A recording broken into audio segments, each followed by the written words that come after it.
Yo, we rolling deep with the Jets on the rise. A team full of dreams under these bright skies. The world is our stage, we ain't gonna hide. Green and white till we die.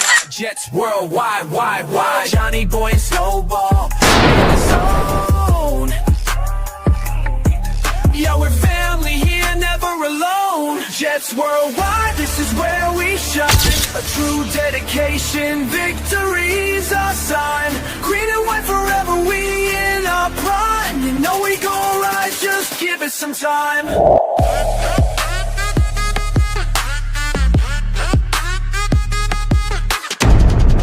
2025, hear the crowd going wild. You know we spittin' truth, nothing but style. A city that never sleeps, we going buck wild. Our hearts beat as one. Jets worldwide, wide.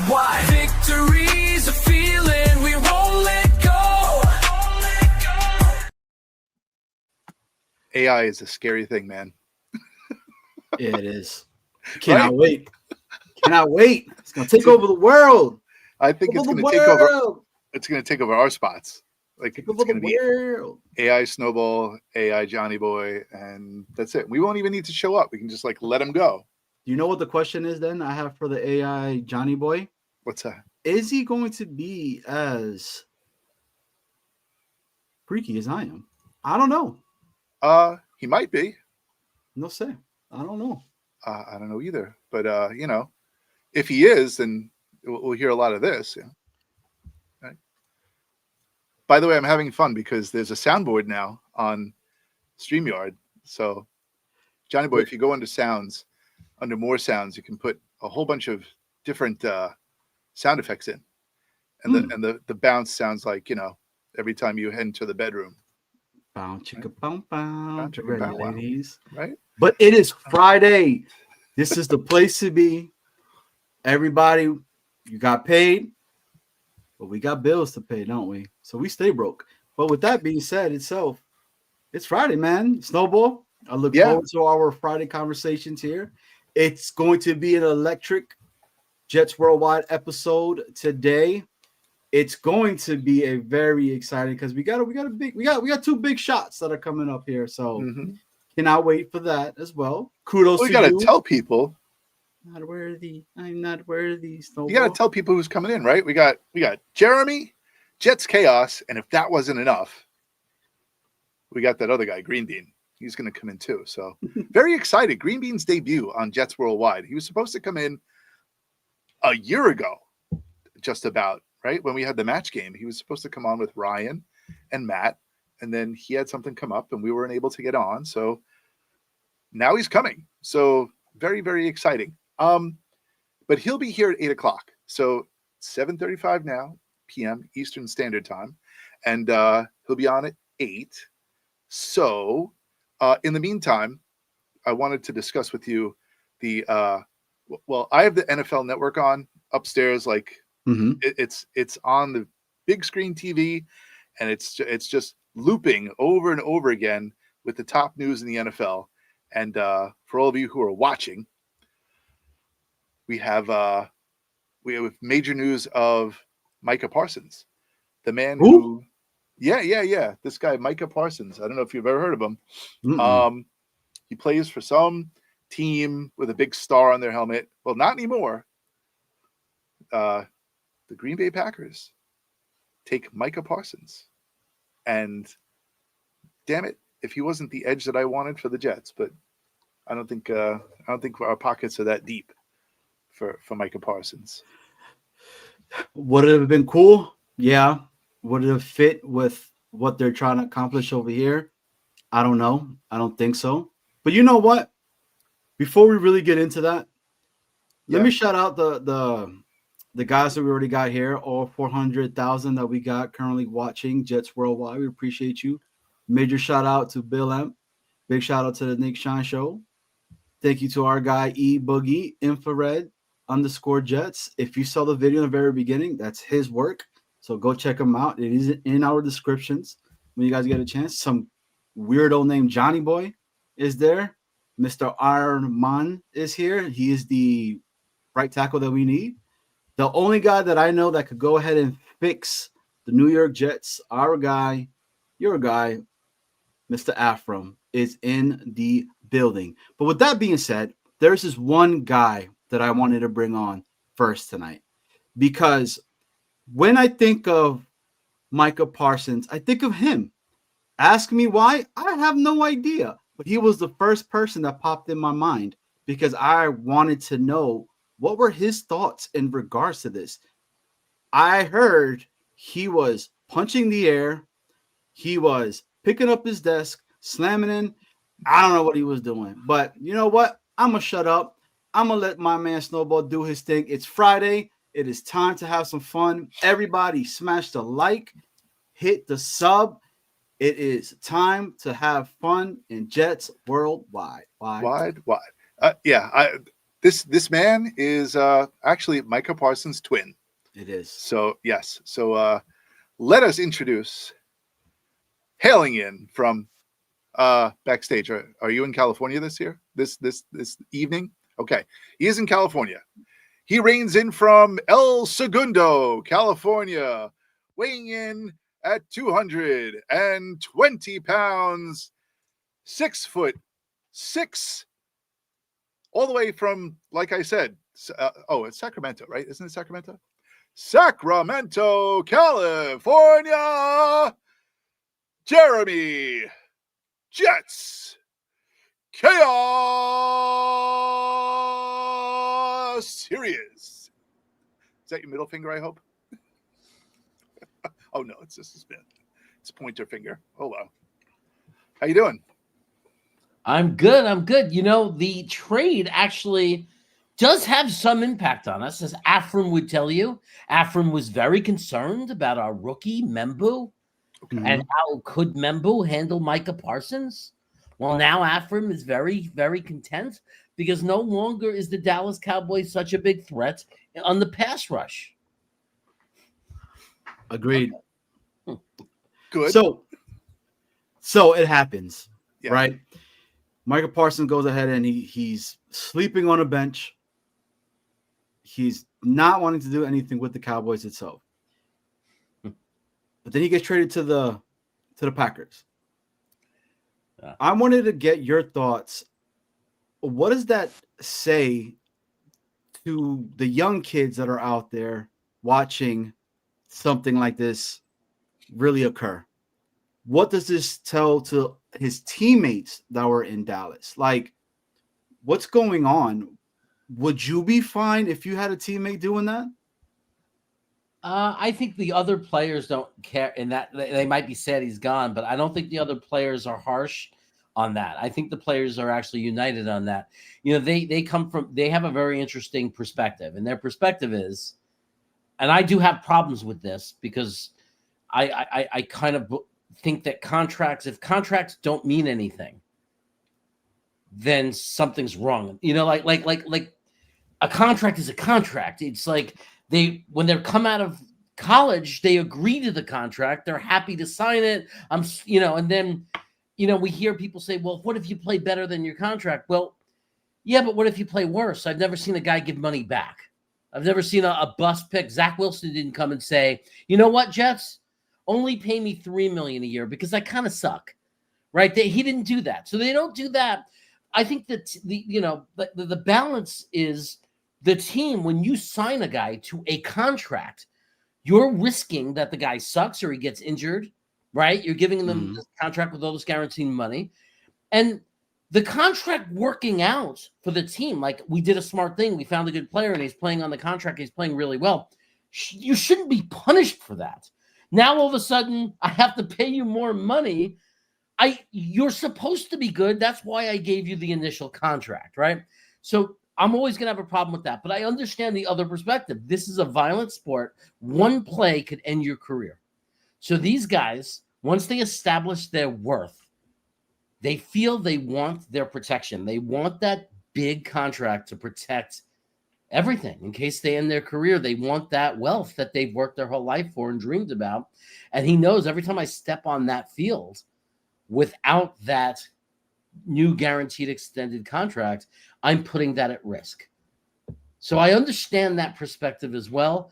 I really like how the Garrett Wilson, Sauce Gardner, and our GM and their agents and all those people that were involved went about it. That's the model of, I believe, how it should be done. Agreed. But I understand what you're saying in regards of the player should get paid, because it is the truth. He could step on that field and he's done, especially he plays for the Cowboys and he plays at least once a year at MetLife, and let's be honest. All right, if we're going to be for real, that the grounds that MetLife that our players play, I'm always worried. I can't lie. Okay. But I think there's a different way to do it. So what you were saying, Chaos, in regards to like Garrett Wilson, Sauce, and how they handle themselves with everything going on, it's the correct way to do it. I think so. But what are you doing sleeping right on a table on the sideline when you got your guys that you've been playing with for a very long time with, okay, that they don't get paid not even half, not even a quarter of what you make, but then you're on the sideline like that, just sleeping to the point where now there's a whole bunch of memes and everything. But guess what? If I do that, right, and I continue to keep doing that, I'm going to get paid because I know that I'm good. So some other dumb team is going to say, you know what? We're going to make you probably the highest non-quarterback player in the entire league itself. Is he worth that amount? I think he is, because he is a special player. I can't lie to say that he's not a talented individual. But my biggest issue with that is when I have my daughter watching this game and she's like, wow, I didn't know players could sleep on the sideline like that. What's going on with that, Dad? And I'm like, no, you don't do that, because back in my day, if that would have happened, my coach would have came in and snatched the soul out of me right then and there. Your thoughts on all of this, Snowball? You have a limited amount of time that you play in the NFL, and any amount of money that you can get, they said it's like playing in traffic, right? When you play on a football field, they're like playing in traffic.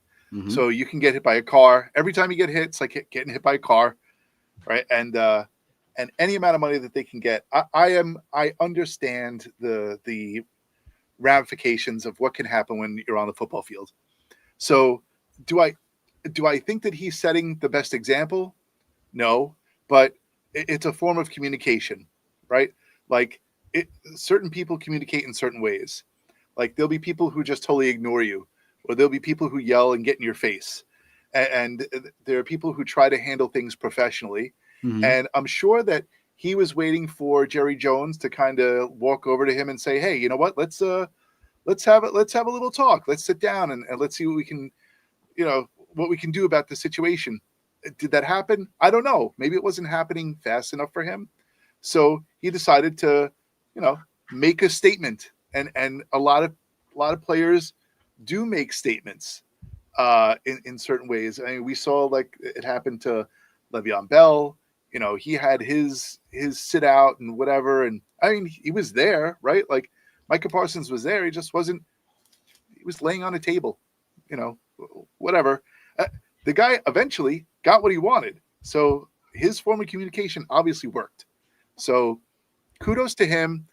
Get the bag, go to Green Bay. Now play in the cold because it's freezing cold in Green Bay. So whatever, if you're going to earn all that money, go ahead. The compensation is what I wanted to get into with you two. Okay. The compensation for the trade, 2 ones and Kenny Clark. I did not get the details about what ones they are. If you guys know, please let me know. But I don't know which ones they are. Is it this season? 26 and 27? 27, yeah. So it's 26 and 27. All right. From Dallas. I don't know. Where do we expect those picks to be? Or it doesn't matter. It's a 1. So everybody's laying judgment on these picks and laying judgment. Now look, Jerry Jones blew this because he should have extended them a year ago. Sure. Right? This should have gotten done a year ago. Should have gotten done. There's no excuses. You do it the way we did Sauce and Garrett. It was beautiful. 2 years, they finish out the rookie contract. And then in the future, in 27, or 28, whatever it is, then it kicks in after the rookie contract's done. It kicks in, and that's the extension. That's why we have Sauce for 6 more years, right? That's why we have Garrett Wilson for 6 more years, and we get to enjoy the benefits of their rookie contracts for another 2 years before we gave them the bonus money before it's a cap hit and it really starts to kick in. No doubt. But once you had to trade them, how are you going to get more than that? Think about it if you're the team trading. You're trading for a guy that you have to pay $47 million a year for, and he's not a quarterback. So how much are you going to give? You already have to spend $47 million a year. You're killing your cap space because you got Jordan Love making 40+ million, right? So you already got a quarterback making quarterback money. Now you're adding on another quarterback, and salary-wise, he's a high-paid quarterback. He gets more than Patrick Mahomes. Those two guys are taking up $90+ million a year in salary cap. So you could sit there and say, yeah, the Packers fleeced them, but what were the Cowboys going to get? They didn't fleece them. Free agency, you can get a guy, let's say he would have finished out the year with the Cowboys and been a free agent. Then you get him for $47 million. Mm-hmm. You had to double pay. You had to pay 2 first-round picks, and you had to pay $47 million. What more would another team have given? What are you going to give away your first and second for the next 2 or 3 years? Now you have no money, and now you have no draft picks. Who are you supposed to put around them? What are the implications right now on Jordan Love? Is he still on the rookie, or because I know that he signed some extension, but I don't know when that extension starts. I think it kicks in at the end of the season. Yeah. Okay. So then, I mean, if I'm being honest with you, I think the Packers got the better out of the deal. If I'm being honest with you. And I'm not saying the Packers were bad. I'm saying from the perspective of the Cowboys. Correct. I'm not saying the Packers did anything wrong. I'm saying from the perspective of the Cowboys, how could they have gotten anything more? How many teams out there are willing to do $47 million a year guaranteed for 4 years, 3 years of it guaranteed pretty much, and 2 first round picks? Not many. How many teams are in a position to do it? Even none. Nobody. I mean, maybe the Eagles. Could you imagine? But they're not gonna do it, in their own division type of thing, right? So right.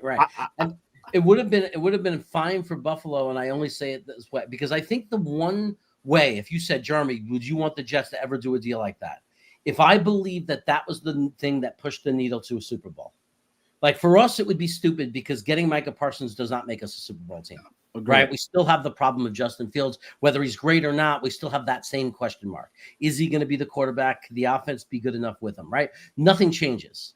The defense will be better, great, but nobody's going to sit there and make us a favorite to make the Super Bowl. Buffalo is a perfect example of a team. Great move if they did it. If Buffalo, that would have been a nightmare for us. If Buffalo gets Micah Parsons, you could easily argue that's the difference maker, right? That's what's going to put them over the edge and win a Super Bowl. 100%. So it's this whole situation. Not a good move for us. No. Really great move for Buffalo. Big gamble for Green Bay. Because I don't know if we're there yet. What you're saying, Stumble? I'm sorry. No, I'm just saying it was an extreme gamble for Green Bay. I don't know where they don't sit. They're not on the cusp of a Super Bowl. So and it's a huge nut for them to pay for. He's gonna be a difference maker.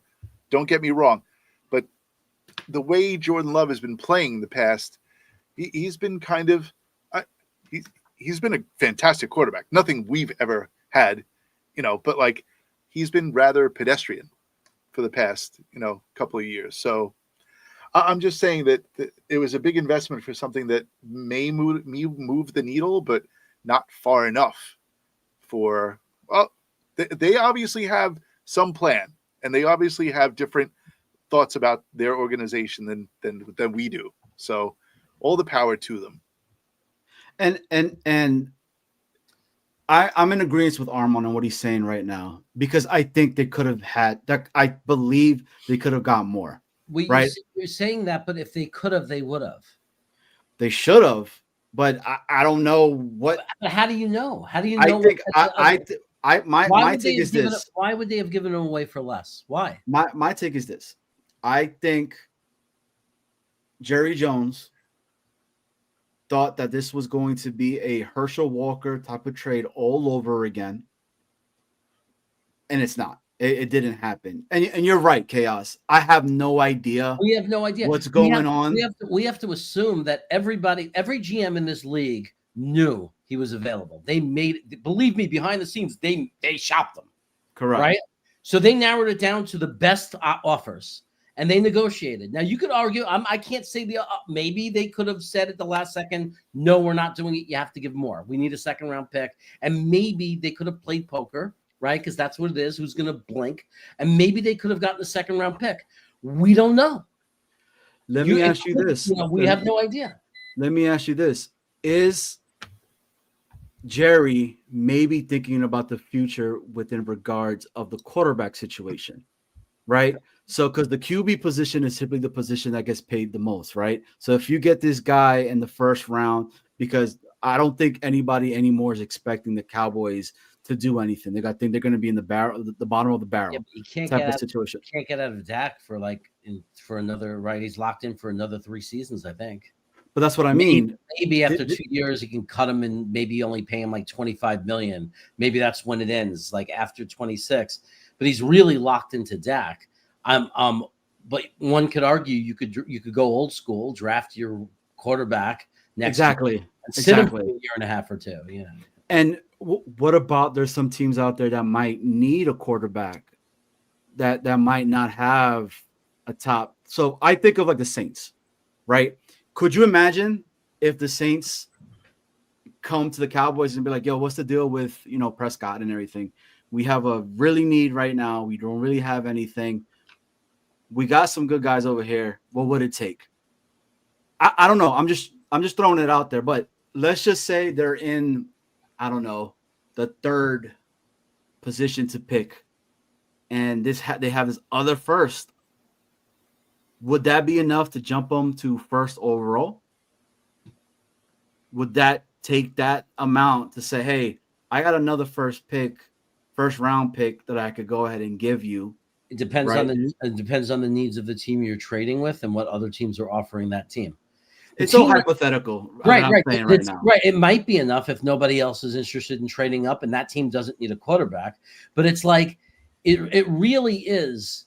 Whenever everybody says, "Oh, what does it take?" The points, fuck the point system, fuck everything. Correct. The value of a trade, the value is what someone is willing to give. It's like if you sell something and say, "Oh, this remote control is worth $100." It's only worth $100 if somebody will pay $100, right? Great. So it's the same thing. It's like, will a first round pick be enough to jump from the fourth pick, let's say, to the first pick?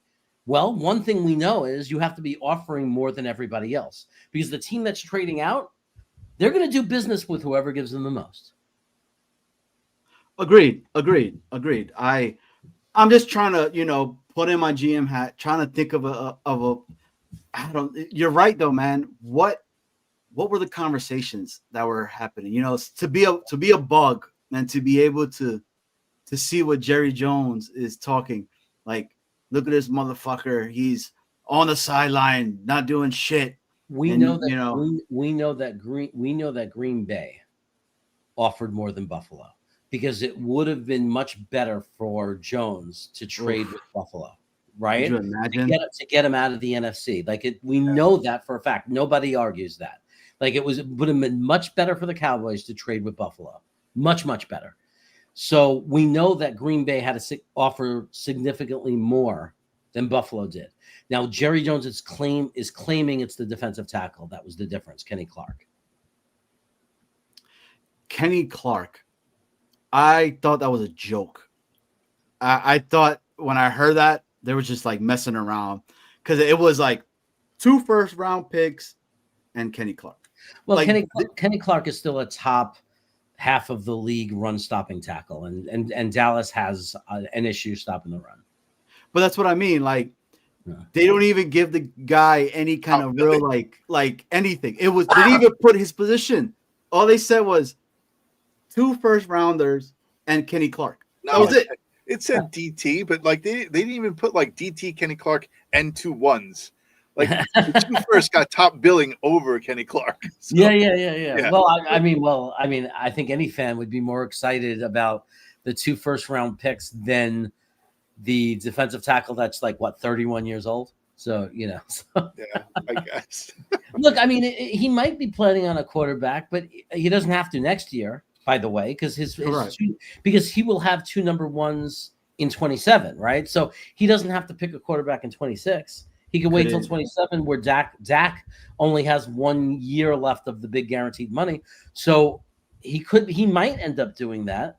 He doesn't, but the plan doesn't have to necessarily be that. There's nothing wrong with being able to bring in 4 number 1 picks over the next 2 years. The Dallas Cowboys have a lot of holes, right? They're not close yet. They got a lot of building. So 4 number 1 picks does not exactly hurt their cause. So I say all of this. We're in need, right? And this is going to be something that I want you guys to talk about. I'm going to save it. You know what? I'm going to save it because this is going to be one of the perfect talks that we should be able to have later on when we get into the fun part of the show itself tonight. So, and if everybody's just tuning in, please go ahead and hit the like button. Make sure you smash that like button, sub it up. Green Bean is coming. He is coming here at 8 o'clock. We have a fun packed show tonight. This is going to be awesome. I don't know if anybody's ever seen Chaos and Green Bean together, because if you haven't, you're bugging out. They are great together on screen, but I cannot wait to have them on Jets Worldwide screen because, you know, we go buck wild on a Friday night. But with that being said, so this happens and the whole freaking NFL is like it's just stopped, right? With Micah Parsons. But I'm going to ask you this, Chaos. And just because, you know, I like to mess around. What was your take in Kelsey getting down on one knee? I couldn't care less. I got to say this. I got to say this because some people say, why are you being a hater? My wife said it to me. I said, how am I being a hater? She said, well, I told you they got married and you said, who cares? And I said, yeah, because I don't know them. Like, they're not my friends. I don't know them personally. There are people getting proposed and getting engaged all over the country. Thousands of people all over the country are constantly getting engaged and getting married. I don't sit there and go through a list of every one of them going, "Woo, yay!" Like, I don't wish them bad. I don't wish them anything. I don't know them. They're not people I know personally. If Sauce Gardner was like, I found out somewhere in an article that I read that if I read that he got engaged, I wouldn't care. I'd be like, oh, whatever. Like, what do I care? Why do I care? I think Derek Jeter got engaged and got married after he retired. Didn't even know about it. And I was like, oh, good for him. Like, why should I care about Kelsey and Swift getting married? Even his fan, like when Billy Joel got remarried after Christine Brinkley. I'm a huge Billy Joel fan. I didn't celebrate. I didn't care. Like, I don't understand why people care. Who cares? I don't understand why you don't care. It's so exciting. I mean, so this was my reasoning for asking that. I believe Kelsey got on one knee because this was a decision that was backed financially because he knows that this chick is worth way more than he is. He's getting ready to retire soon. And he's about making that money, man. So this is awesome. But look, I love StreamYard now because it tells you when people come in. So we have Green Bean waiting in the green room.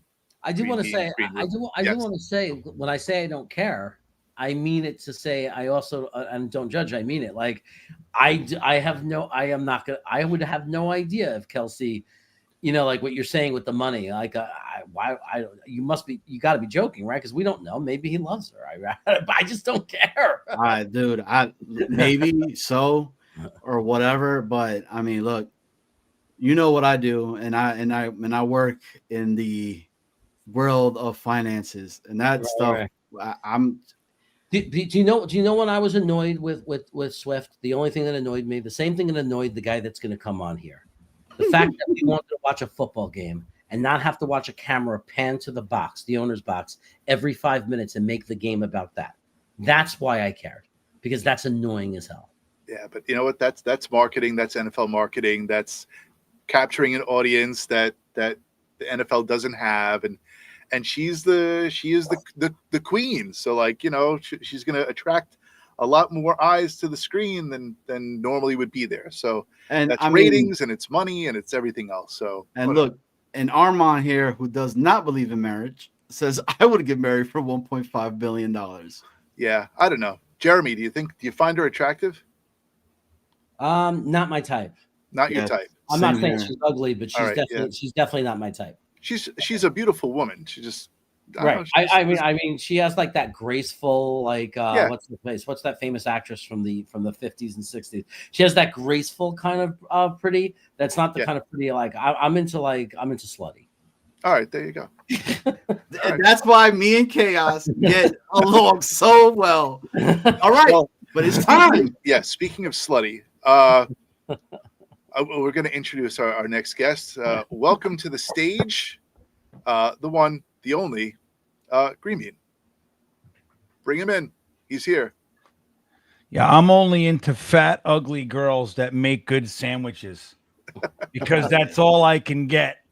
You know, if Taylor Swift walks up to Chaos and goes, you know what? I'd love to spend the night with you. You want to know who's Chaos's type instantly? Well, I didn't say I'm not a man. Just because I said she wasn't I said that she has that she's a beautiful woman. I am aware that she has breasts. There's no way. I'm saying if I was single and Taylor Swift comes up to me and says, "Do you want to have do you want to go for a romp?" I'm not saying no. I'm not gay. Right. I would even tell my wife afterwards. I'd be like, dude, what the hell did you expect me to do? She'd be like, I hear you. Hey, if she gave me like front row seats afterwards, I think my wife would be okay with it and forgive me. Right. Yeah, right. Great time. She'd have a great time. Look, I cheated on you. It was crazy, the whole thing. But look what she gave us for you. Right. Front row seats. I'd be afraid to break her. She looks fragile. She looks fragile. No, she'll break you, brother. She'll fuck, dude. That chick runs on a stage for fucking 3 hours every night, 300 nights a year. She's fit. She's solid muscle. Oh yeah, she's no joke. Hey, I just want to let you guys know that Snowball just flexed on all three of us right now. So just to let you guys know that, all right? What do you do? GreenBean, just drop. It is a pleasure to bring you in to the worldwide of Jets Worldwide. That's it. Wide. Are you ready? A year in the making. Yeah, I've never been. This is fucking exciting shit right here, man. Hell yeah, it is. Come on. So tonight's show, we're a little bit different, right? We like to have fun. It is Friday, but we still like to keep it Jet-centric, right? So I said, Snowball, I got an idea, man. Who are two individuals that we think would be able to bring this concept that's in my mind to life? Snowball instantly says, GreenBean. He says GreenBean. I'm like, Chaos. Chaos and Bean together gives us ratings. Let's do this. Yeah, so there you go. Ratings. The Nielsen specometer is going to be off. That's funny because all me and GreenBean sit and talk about is when we're together on his channels. Man, how can we get better ratings? Hey. But with that being said, so tonight our show is called Alter Egos. Yeah. And we're going to give the chat and everybody a little bit of an understanding of what that is. So, alter egos. One of the biggest things that myself and Snowball we've always wanted to do is we always see the press. They're talking to the coach, they're talking to the manager, et cetera, and we're always like, shit. Why can't we be the ones to go ahead and ask some of these questions, right? There's a lot of stuff that just occurred with the Jets. Tonight, your guys' alter egos are going to be between Aaron Glenn, our head coach, and Muji, the Mooj. And we haven't decided who's going to be who. So, with that being said, we're going to have a different amounts of categories that we're going to pick from. We're going to ask you guys questions in regards to them. Again, it's about Jets, so it's nothing that's like off the deep end or whatever. Mm-hmm. Snowball. What's that? For Aaron Glenn, I'm thinking of a number between 1 and 2. Let me know what number is that. A number between 1 and 2? How about 1.5? Mm-hmm. Perfect. You got it. All Green right. Bean, you are Aaron Glenn. Done. Chaos, you're Mooj, baby. You're the Darren. Mooj. You're Shit, the I was Darren. really looking forward to imitating Aaron Glenn and being Aaron Glenn. But Yeah. All right. I gotta see if I can. But Green Bean has more white in his beard, so it hasn't been determined. Yeah. And listen, I don't think it's just gonna be limited to like Aaron Glenn and Darren Muji. You guys might be players at some point in time, but it's Johnny's sick role playing fetish that he. That's something Nick Shine will never be, a player. Oh, shots okay. have been fired. All right. Listen, let's jump right in. Let's get things started. So, what do you want to start with, Johnny? You want to start with centers? You know what? Before we get into the centers, All right. let's get into the whole. I want to get it out of the way because I am disgusted by this. I want to talk to Mooj, all right, really quickly, and then I want to get some feedback from our coach. All right, Mooj. So let me ask you this. You guys had so much time to make something awesome. This is my take, and this is my opinion on these. Anytime I think of a jet fighter, I think of, the smoke. I live in Virginia Beach, right? So I see jets constantly. There's so many bases over here. And one of the things I see is when the jets are flying, you see the smoke coming from the back, right? And it's like a gray, smoky gray type of thing. And I was like, man, wouldn't that be badass if our New York Jets would have some type of gray uniform like that, and maybe change a little bit of the emblem and actually put like some kind of jet up there or whatever.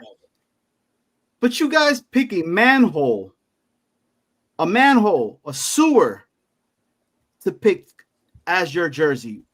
Why? What's the reasoning behind it? You picked this. ¿Por qué? We want to give the players a message. We want to give them a message that that's what they have been, or this organization has been for the last 40 plus years, and we're tired of it. And when you want to wear a real uniform, the uniform of winners, that's when you get to put on a real uniform. But until then, you live in a manhole. Okay. Oh, you know what? I like it. Actually, you might have sold me on that. That's actually a good coach. Talk to me. I mean, how do you feel? Would you wear this? Because you played for the green and white.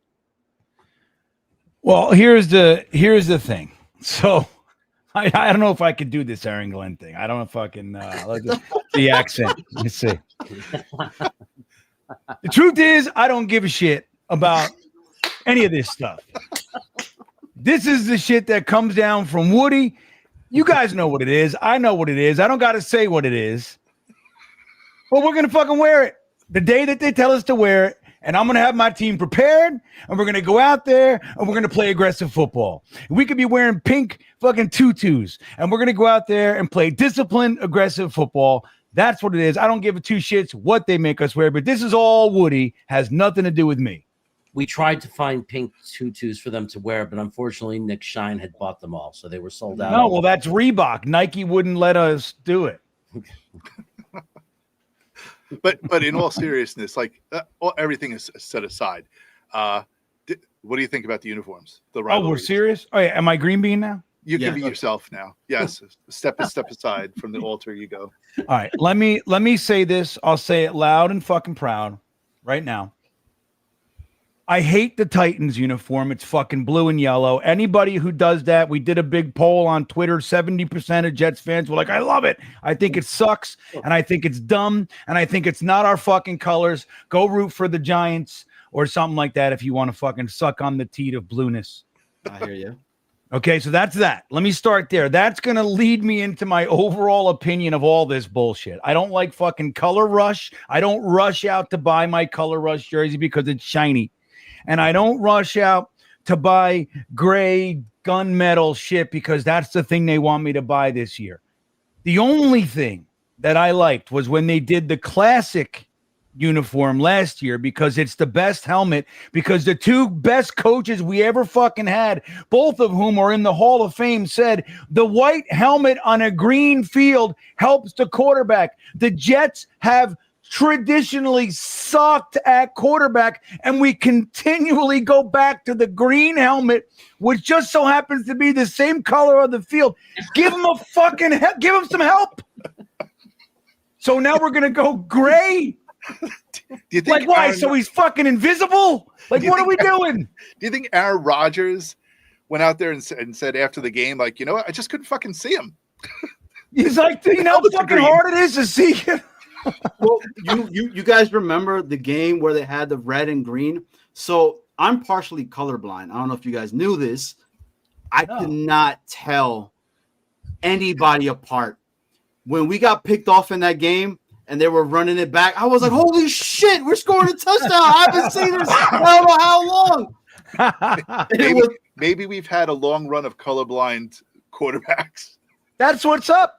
Yeah, they just don't announce that shit. They're quick. Turf toe's one thing. Colorblind, we don't talk about colorblind. You need to be tested for colorblindness before you become a quarterback for the New York Jets. That's right. They should put it in the end zone. End colorblind for the New York Jets. Or on the back of the helmet, right? That's the new thing. Yeah. Fucking end colorblind for Jets quarterbacks.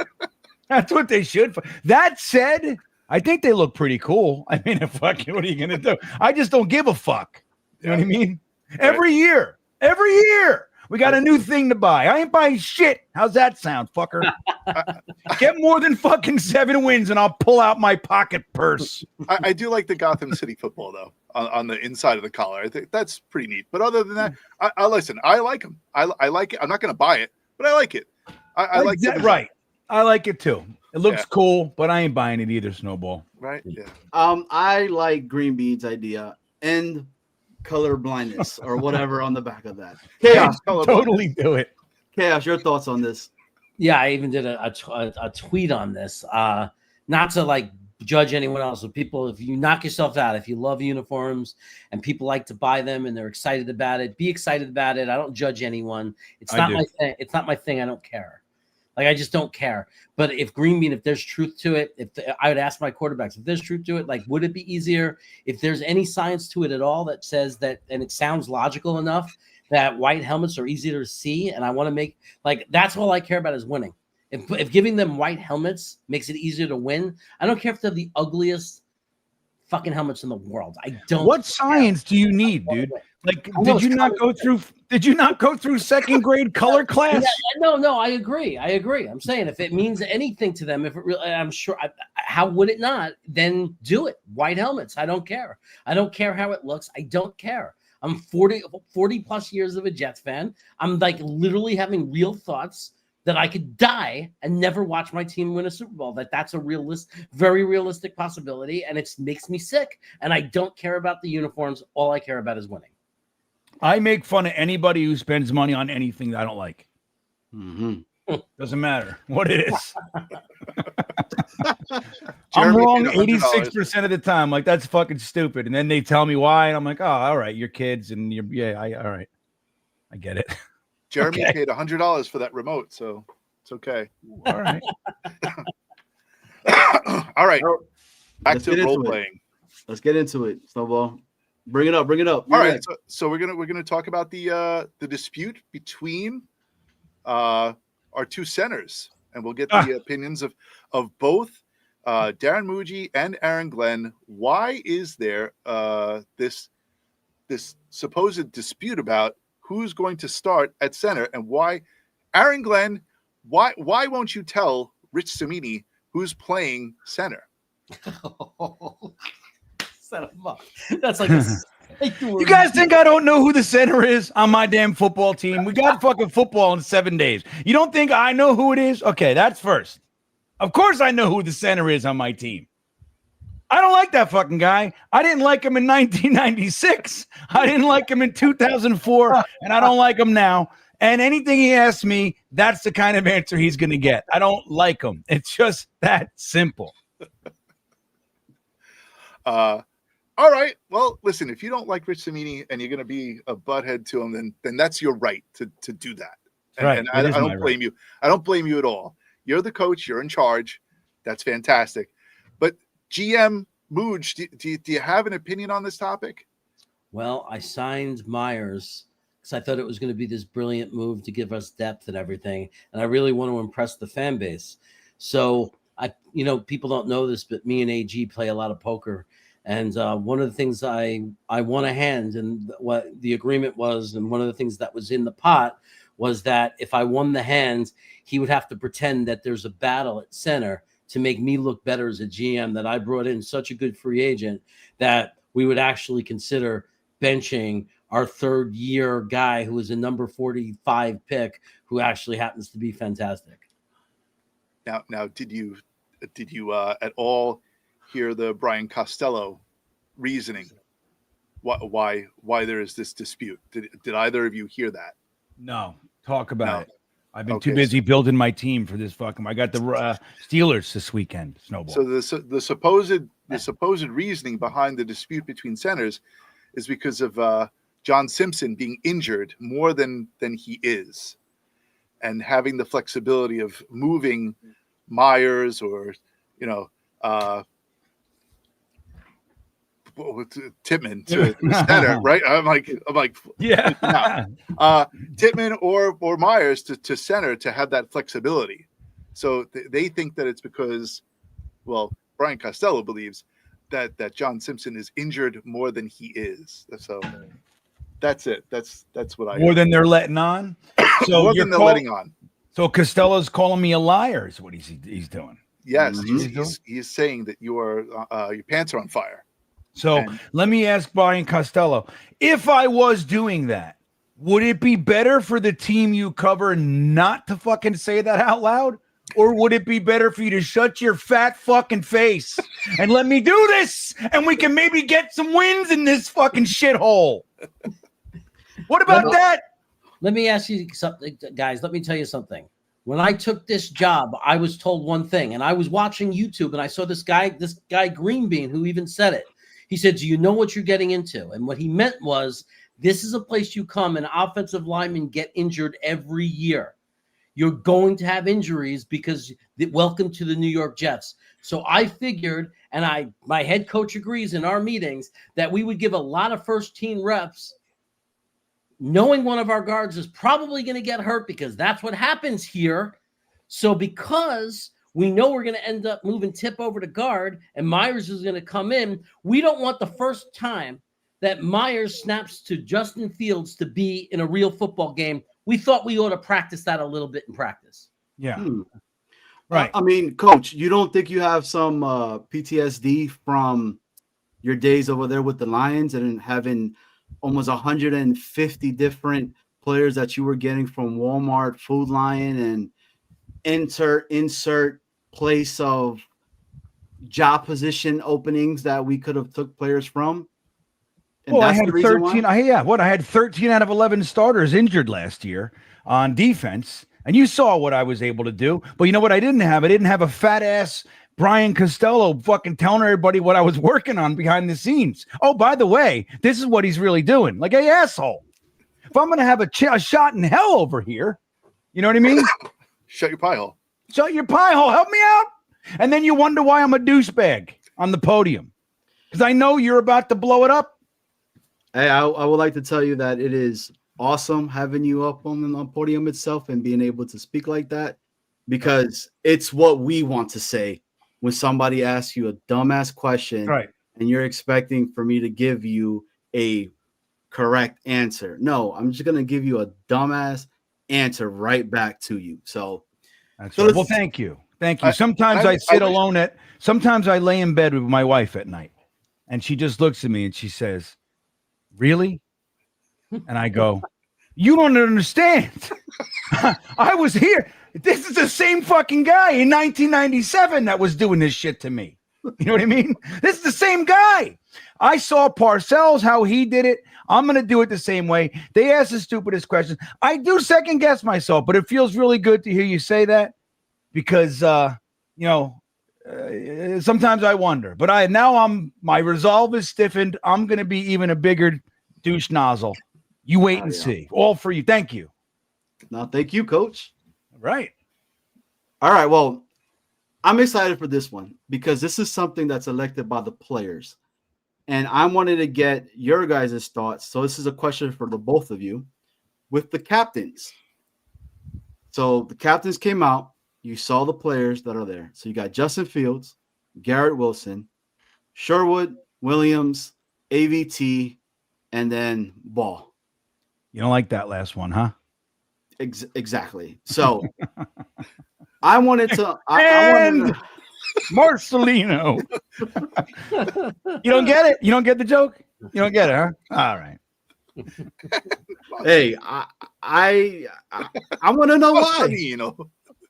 Why? What was the reasoning behind this? Like, what are your thoughts on this captain? If you had to pick captains, who would you have picked and why? And this is a question to both of you guys. I'm gonna start with Moosh. Moosh, let me know. Your move. I don't vote for the team captains. Yes, you do. I believe that Aaron Glenn, I believe he allows the players to pick their captains. I'm pretty sure, and I assume that was the process.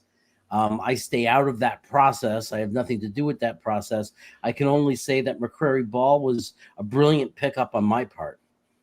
Well, Moosh, I mean, you were a quarterback at one time. You were a player, right? So if you were in the locker room and you see Ball as one of the captains there, you're telling me that you're fine with that when you got other players that have done a lot more for this team other than Marcelino?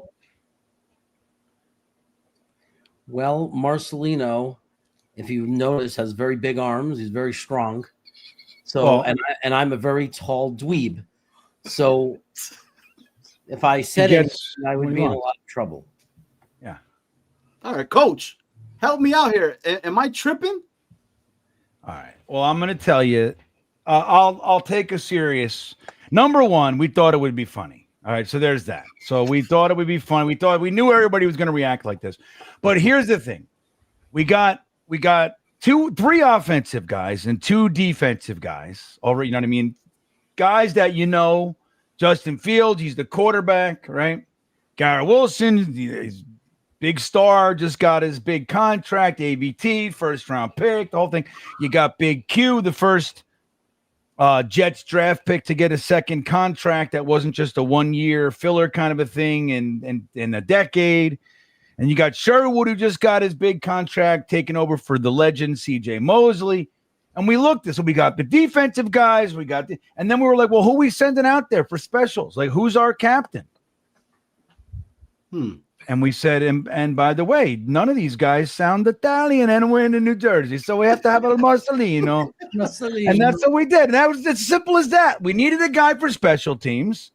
Irv Charles is nursing a fucking vaginosis, and he hasn't been seen for years. I feel like he's never been on the team. Or right? When's the last time? I don't even know where he is. What's up with that guy?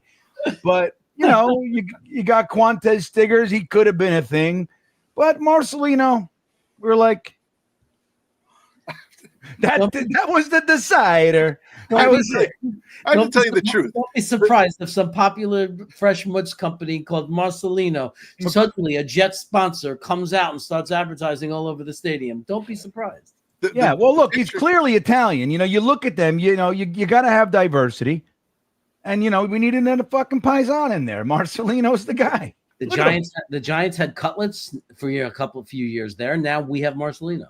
Marcelino mozzarella. Marcelino mozzarella. Marcelino mozzarella. We all have a bone. All right, Coach. Well, that was the coach's answer. I want to get the players' answer. When you were a player, would you have been cool with Marcelino being your captain, or would you have told them to F off because you play the position that I believe the person should have been there? Well, here's the thing. He's not my captain. He's the captain of special teams, right? So that's that. I didn't play special teams because I'm a fucking badass, right? I'm a first-round pick, and everybody knew why from the second I hit the football field, all right? So that's that. So he wasn't my Although I did return punts from time to time, and I whatever, all that kind of stuff. But he wasn't my captain. But here's the thing. My ego is so in check. Guy, look, give it to Sherwood. I've been the captain. You know what I mean? I've been the captain. Give it to Sherwood. Give it to Big Q. You know, we got all new defensive linemen, essentially. JJ is coming off an injury. You know, you got McDonald there. But you got all these new guys floating around. Let them know who the boss up there is. The guy this is his house. So I don't know. I feel pretty good about it. We could have did Sauce, but Sauce, he's been a captain. He don't need it. He's got his fucking, he's selling hot sauce. He's good. He's got a big contract. He's fine. We're good. All right. Well, that's what I wanted to hear. He made his choice. If he would have let his sauce be tomato sauce, right. That's right. But no, he decided to go hot Now sauce. we're talking. Where the fuck you think you are? North Carolina? What are you playing for the Panthers over here? You guys hanging out with Smoking Ed, growing peppers. All right. Well, now with that, I want to get your guys' real answer.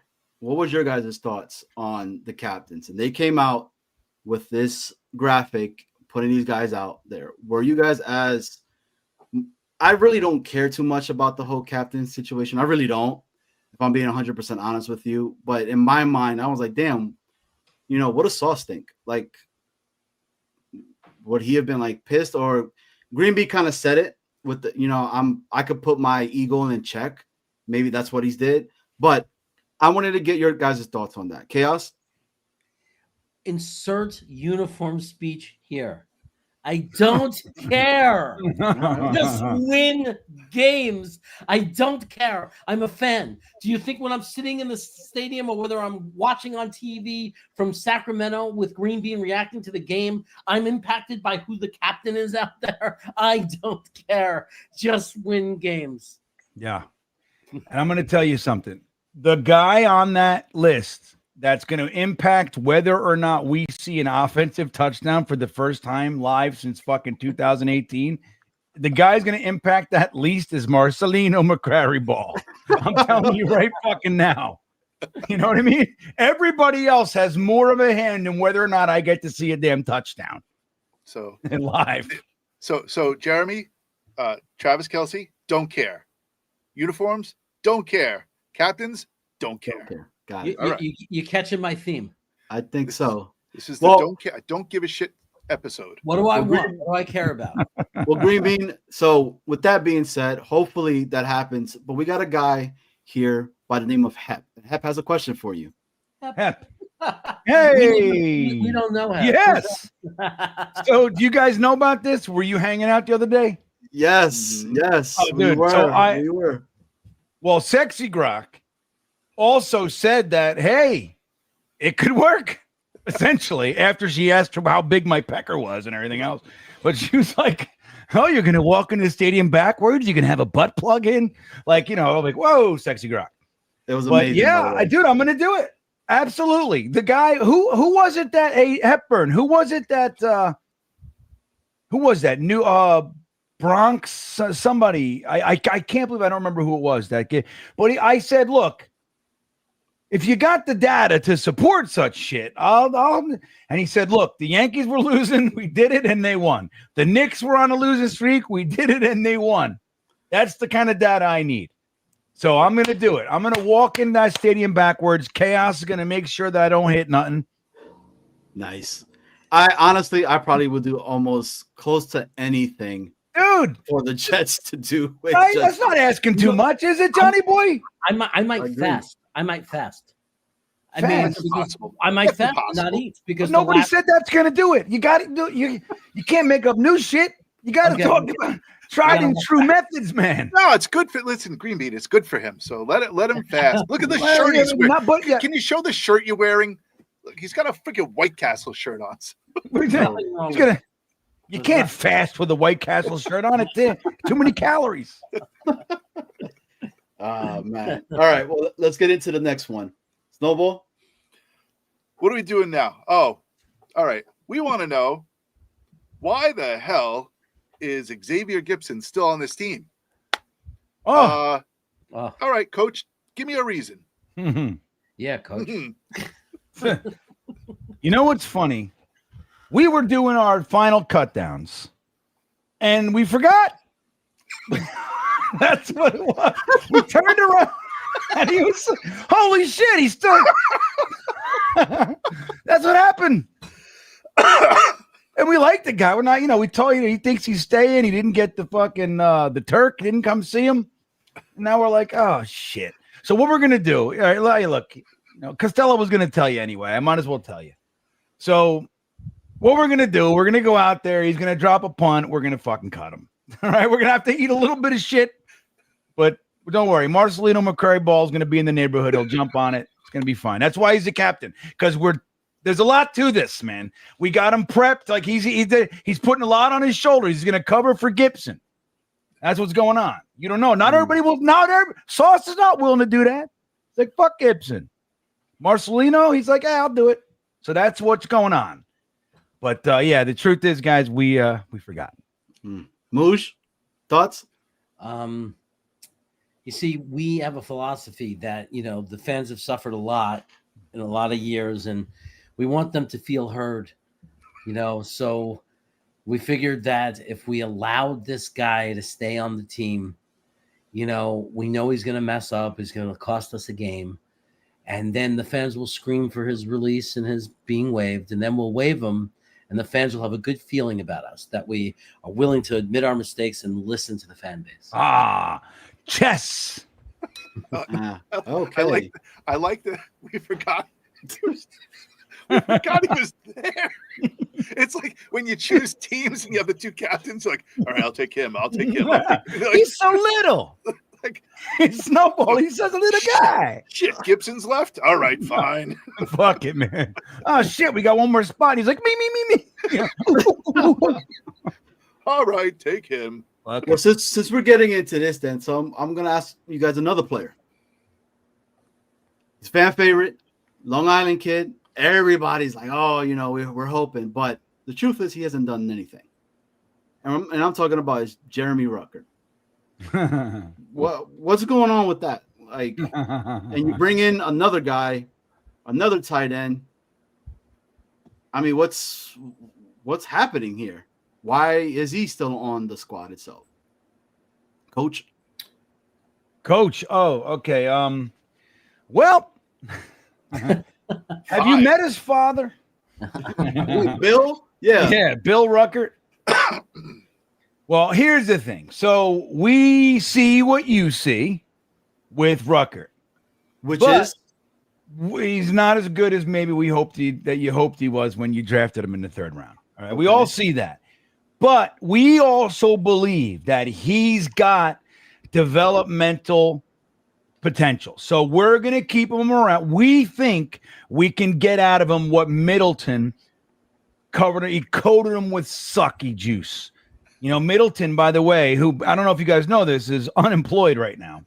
He's no longer a coach, so that's who Ruckert was leaning on. A guy who's unemployed right now. He's fucking collecting unemployment checks. Got it. So we think that he's still got, so we're going to give him another quarter of the season and see where it goes. Because we believe that he's still got something in the tank. We don't want to get rid of this guy too quick. Kuntz, on the other hand, you can see we're not afraid to cut somebody who we think blows. Even though he's back on the, is he on the practice squad? Did I put him on the practice squad? No. Kuntz? We did That's not. why, because he sucks. Yeah, he's right. back. He's back here in ODU right now, becoming the tight ends coach over here. So just to let you guys know that. Kuntz? No, I'm kidding. I'm just I was kidding. like, holy shit, he's already there. He's like, yeah, no, but I do. Believe me, I am fucking surprised I hung out as long as I did. This was great. He just carried like 40 bags to my front steps, pea pod. So. Mr. Moosh? Mr. Moosh? Well, you see, when I was in Denver in the front office, we really liked Jeremy Ruckert. He's a guy that we would have picked if the Jets hadn't taken him. We definitely had him on the board, ranked fairly highly. And when we looked at the film and looked at the tape, what we discovered was that Jeremy Ruckert was actually better his rookie year than the 2 years after that. And alluding to what the coach is saying, what Coach AG is saying, we believe that the offensive coaching staff, including Middleton, actually regressed most of the players that were here. They actually got Right. worse under their coaching. And we figured Jeremy Rucker doesn't cost us a lot of money. So we were going to give him an opportunity to see what he can do with an actual true and real coaching staff. And at the same time, because we do recognize that maybe it wasn't the coaching, and no matter who coached him, he wasn't going to evolve. We brought in Jelani Woods to make sure we had an insurance policy, and we can always want to make the room more competitive. 100%. And I thank you for doing that, because I was a little bit worried in regards to our tight end room. So you doing that. Also, your actual answer kind of answered what Boom was going to ask you, which is one of the other guys that we have here that works for the press itself as well. So you kind of answered that. But you are telling me right now that you do not miss everyone wants to go to heaven, but nobody wants to die. Yeah, I mean, he didn't do anything. You guys are right. I really feel like he made a lot of the tight ends regress. Like, who did we have here before, right? CJ, whatever his last name was, he didn't look good. Who's We had on? Conklin. You had Conk, who was on this prime time show where his wife is about to pop a kid like any other day, and he goes, "Yeah, I don't even get the ball, but once a game itself," and I'm like wide open. And then you got Ruck, who just went down. What is going on with all of that? But then you bring in a guy like Stone Smart, and I see a tight end screen. I see him chipping somebody, and what I mean by chipping somebody, he knocked dude's socks off. So you He see made Bill Carter his bitch. he did. That's right. You're seeing the difference so far, right? So, but he hasn't shown any kind of glimpse. So you bring in this other guy in Woods, and I'm like, damn, he hasn't. I think he only has 3 drops his entire career, if I'm not mistaken.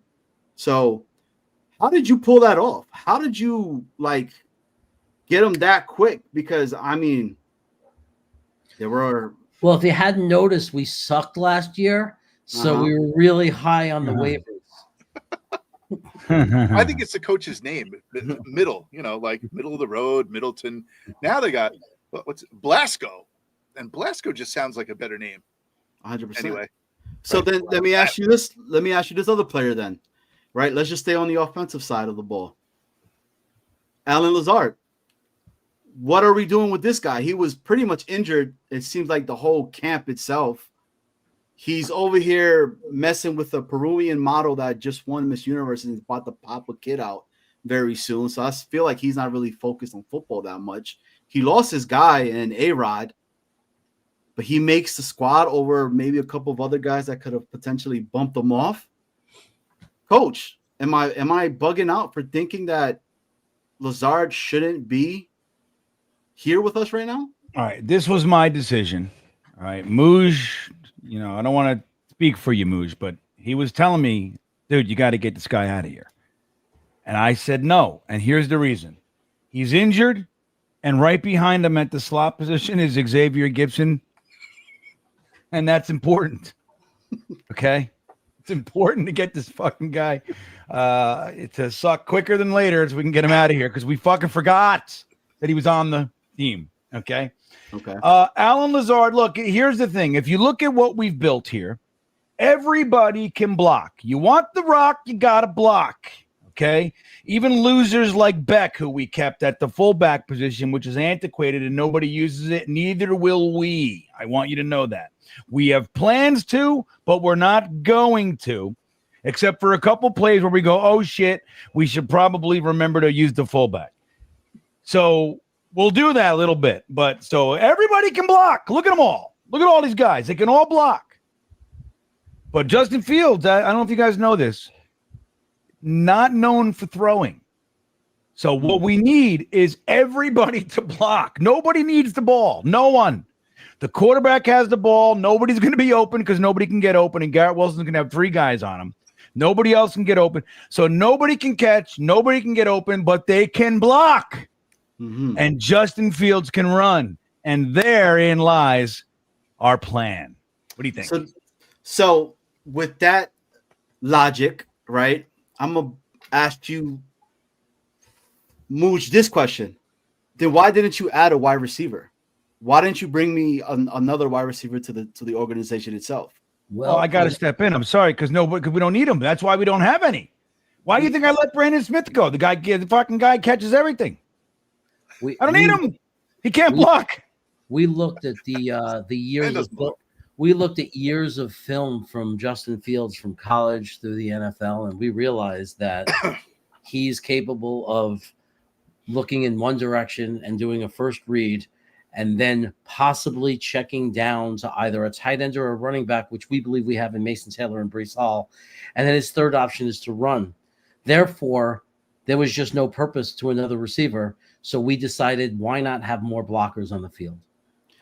So, Coach, from our Jets beat reporter, Mr. Boomtown, so when we're down 14, the plan is to continue running?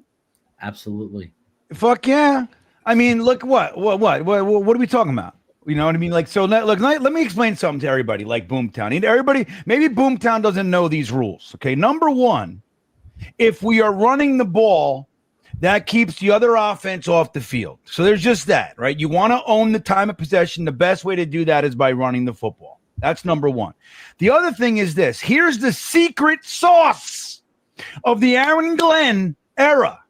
4 yards of play wins the game. Not only gets you this or keeps the clock. No, it wins the game. 4 yards a play.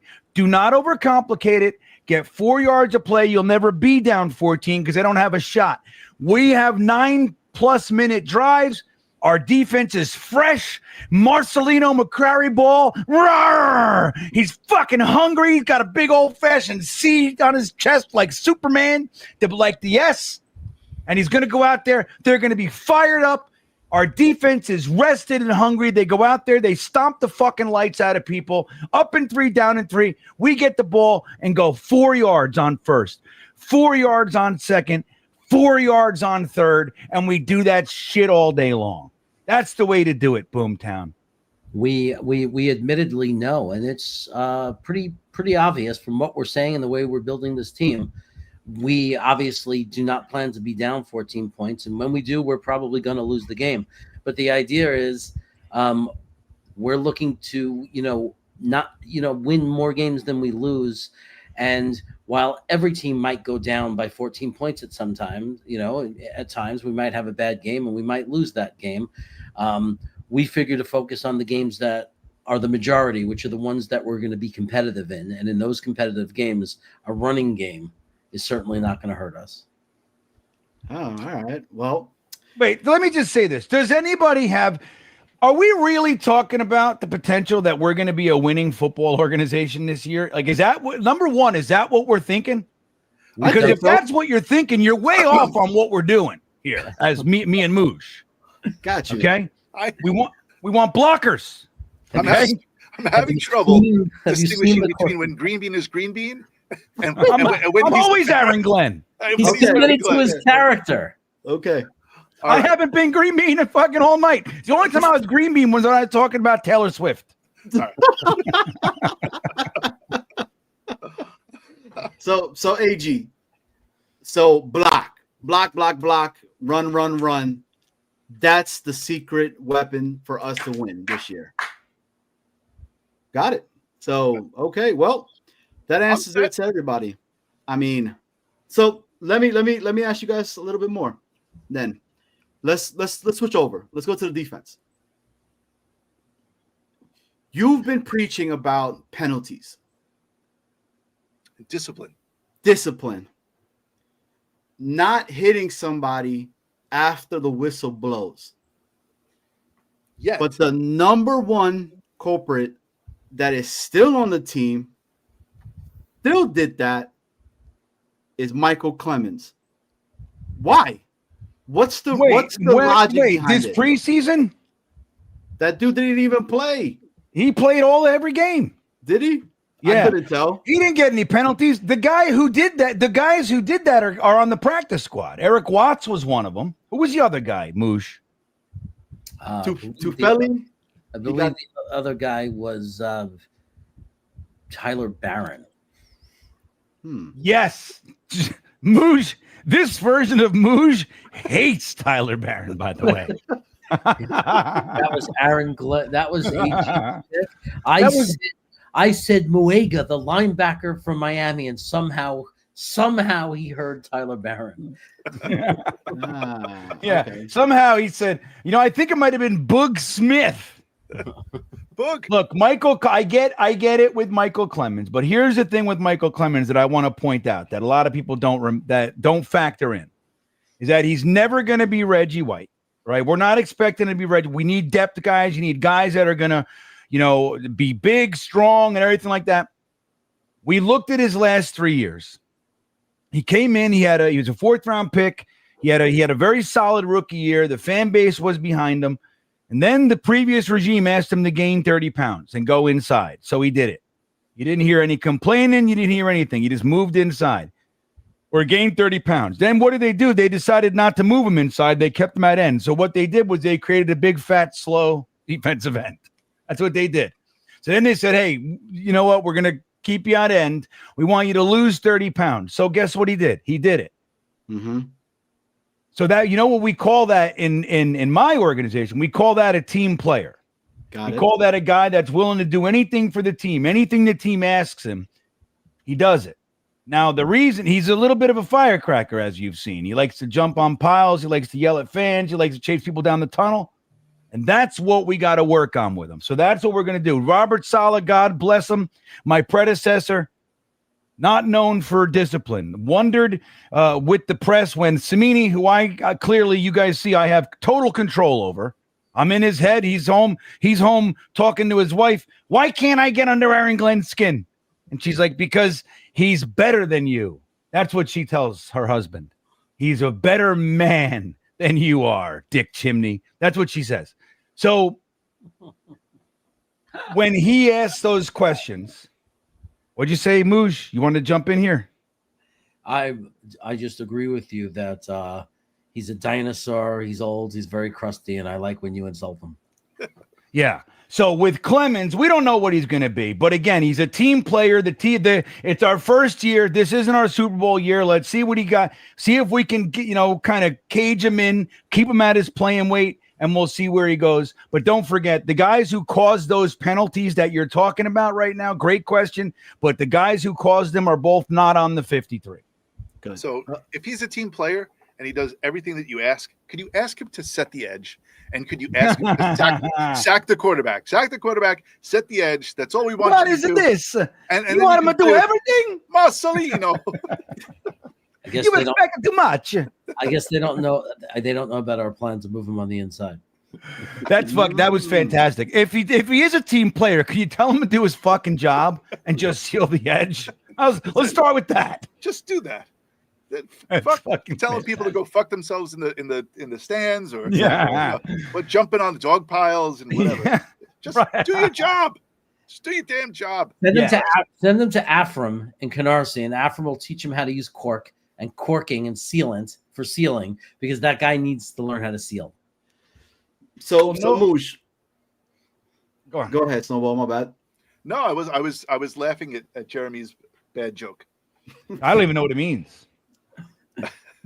I was going into the next segment. Just do it. Just do it. Ignore him. Just go. Hey, Mooj, so let me ask you this. Then what was the reasoning behind bringing Phillips and Briggs on over to us? What was the mindset in regards to that? Well, we decided we wanted a defensive tackle who was competent. Okay. We haven't had one here in a long time. We had Jefferson and for whatever reason, the past regime decided to surgically dissect and destroy the defensive line that we had. So we decided to repair that. And when we found out that Phillips was available, we decided to fleece the Vikings. And I believe we succeeded in that in Kansas City. They have a very deep team. And for whatever reason, we saw a young player. They didn't have the roster spot or the space, apparently, to develop them. They wanted another pick to focus on a different position in next year's draft. And we figured this is a kid who is about a year away from possibly becoming Phillips' replacement. I do have to say that I really did like the non-league trade because from what we were hearing, they were saying that he was really washed and it was really, really noticeable. And for the fact that you were able to get anything for him, I applaud you. I applaud you on in regards to that. But coach, so what are you gonna do with these new guys? Like what's the thoughts in regards to these new guys that we have here? Well, like Mooj said, when we looked around, and we know we're playing, we're looking at guys that are we have in mind to be a major part of our rotation, playing against third string scrubs and fucking garbage men, and they can't get any penetration or stop the run, and they're getting pushed all over the place. We thought it was a priority to upgrade that position. All we had really was Quinn Williams and Byron Cowart, who we were, look, we like him. We would have liked to see him. We didn't get to see him all, pretty much most of training camp and obviously all preseason. So we needed to do something. And the fact that when we were on the phone with the Vikings, we said, look, we'll take him, but you still got to pay for him. And they said, yes.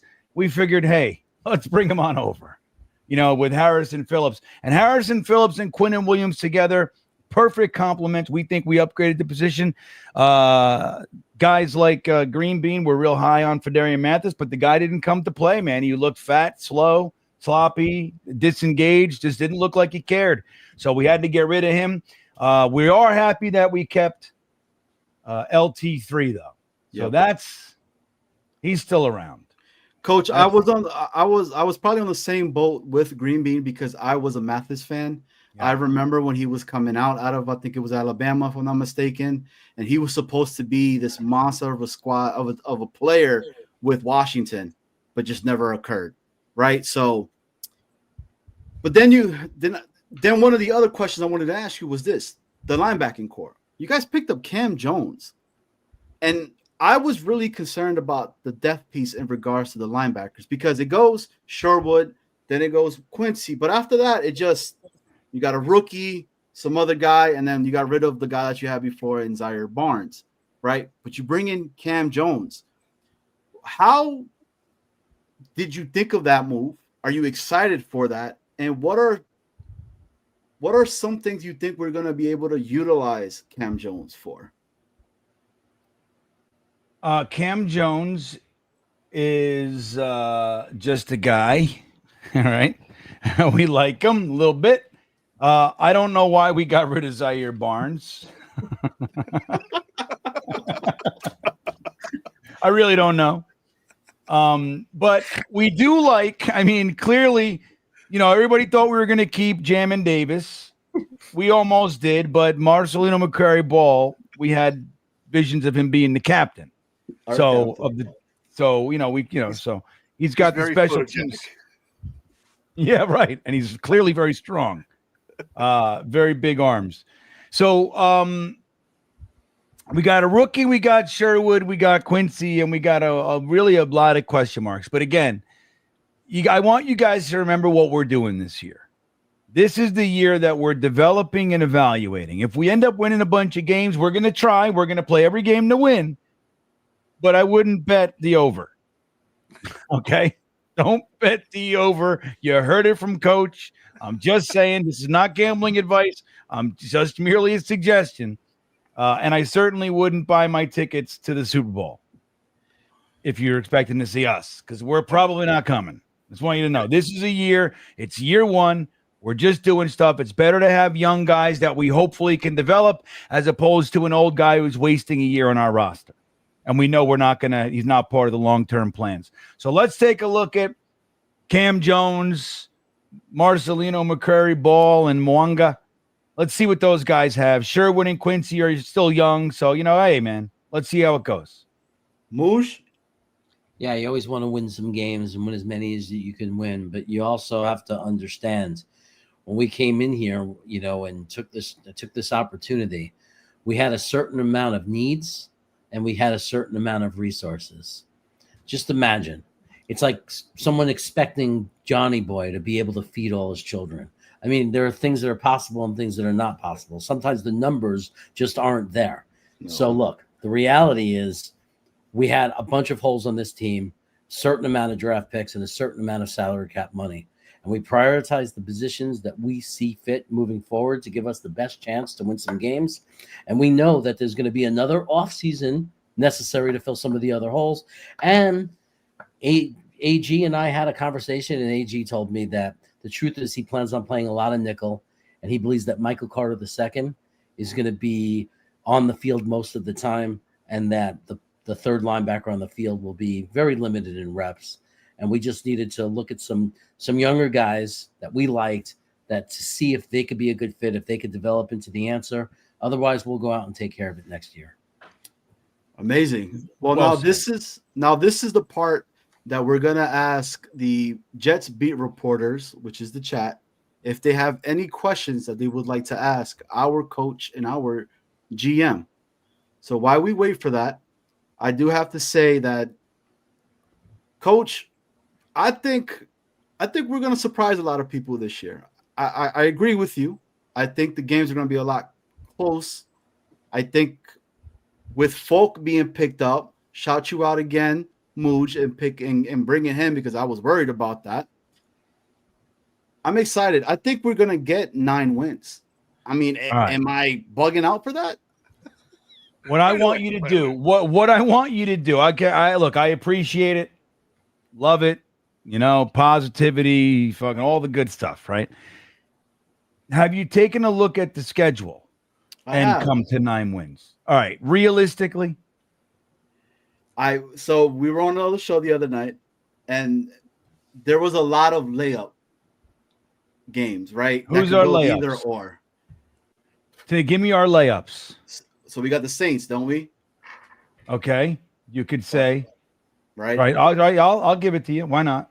They're also looking at the Jets, like, okay, we're gonna win one. I think every team, is doing that. Yeah, I think so too. All right, so I'll give you the Saints. Who else you got on there? The Ravens? No. Patriots? Yes. Really? You think the fucking Patriots with a second-year quarterback and Vrabel and that? Have you seen the coaching staff up there? I have seen it, but I think they're falling apart over there. Why? I'm being honest with you. This dude is calling people rats.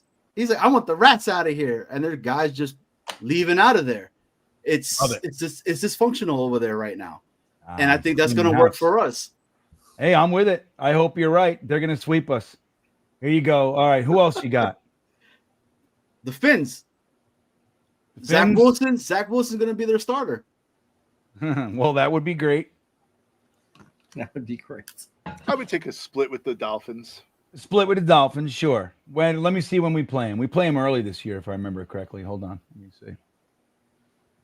We don't have them the last game of the year or anything. Let's see. We got the Bills the last game of the year. Yeah, so we got the Steelers, Bills, Bucks, and Dolphins. Mm-hmm. Dolphins in the beginning of the year are always hot, high octane offense. Mm-hmm. Tua is still going to be playing. They got Waddle and Tyreek Hill and all the boys. And we got Marcelino McCrary ball. All right. So Browns, you got Browns, right? We're playing the Browns. Browns are good. I mean, Flacco is flat, whatever. He can have his golden games, but you got Falcons. What's going on with the Falcons? Other than Bijan, who else is over there right now? Penix. It's unknown. Drake London. Yeah. Where's Drake London been? He's great. You see him last year? Where's he been? I know. Yeah, where's he been? Yeah, Penix is going to be the starter. Top NFL receiver. That's where he's been. The Jags? Well, I don't know about honestly, I don't know what the Jags did this year. I don't even know who. They got the new coach, so that everybody was hard up on.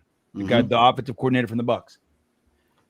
Trevor Lawrence, I'm higher on Trevor Lawrence than most people are. I don't think he looks as bad, anywhere near as bad as the numbers show. Like, I've watched numerous Jaguars games, dude. He's laying it right in their fucking chest. He's getting drops all over the place.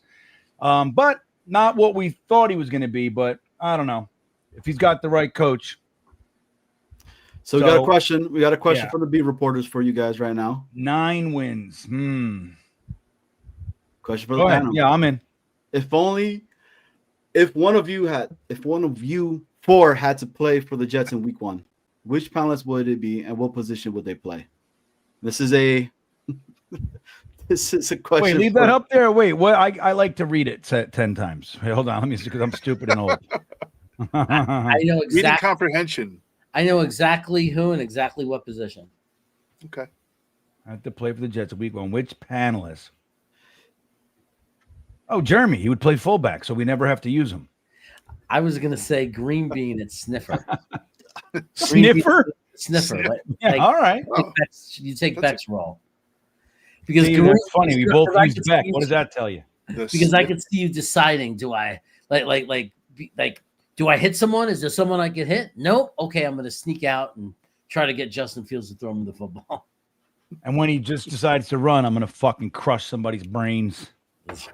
All right, and another question that just came in. What happened with Malachi Corley? What's the real reasoning behind what was occurring in the back of the curtains? Dude, it's the question of the year for me. I really don't know. I mean, clearly they said that he didn't want to do things. I mean, look, the report that came out. Oh, are you asking me as a coach? All right. So, No. Wait. I got to get back into character. Hold on. I'm sorry. The guy, dude, anything I asked him to do, he wouldn't do it. Like, look, I'm the head coach. I ask you to do something, you do it. If I ask you to fucking carry the water pails, you carry the water pails. If I ask you to carry everybody's, shoes, you carry everybody. I don't care who you are. You just do it. That's what you do. And he's not willing to do the first thing I ask him. So, and we tried to motivate him, put him down with the 4s, work your way up. He didn't have any interest in doing it. So he got beat out by Xavier Gibson. We think Corley got a little bit confused when his agent called us and said he was asked to run a go route. So they wanted an extra $400 cash bonus for landing on go. It's $200. Listen, I have a question. If you land on, I have a question for both of you. What the hell? Why Brandon Smith? What the hell were you thinking? What we were thinking is that Justin Fields is never going to throw it to him, and he's still got to work on his blocking. That's what I told you. He's not the blocker we need. Lazard is a much more established blocker. Neither one of them is going to ever catch the ball. So we just need blockers. So Brandon Smith is just not there yet. Just not the blocker he should have been. Just not the blocker we need. We need blockers. We got Braylon Allen. We got Justin Fields. We got Breece Hall. Got Isaiah Davis. They all want to run the ball. And they're not going to be able to snowball if nobody blocks. That's what we need. All right. So blocking, running. Thank you. 4 yards. That's all you need. Just 4 yards from the block. All right. 4 yards wins the game. Do you realize that is true? 4 Correct. yards. When we get so caught up in motions and blah, blah, blah. How about this? My fucking guy is bigger, stronger, meaner, and more, and it means it more than your guy. And he's going to get, 12 feet. That's all we got to get. 12 feet. So what happens when we get 2 yards? Well, then you can't do that in snowball. That's the fucking problem. The next play, get cut. 6 yards. They were You not gotta get 6. They were not blocking. Right. What happened? If I got Brandon Smith and Xavier Gibson out there, that's what's going to happen right now.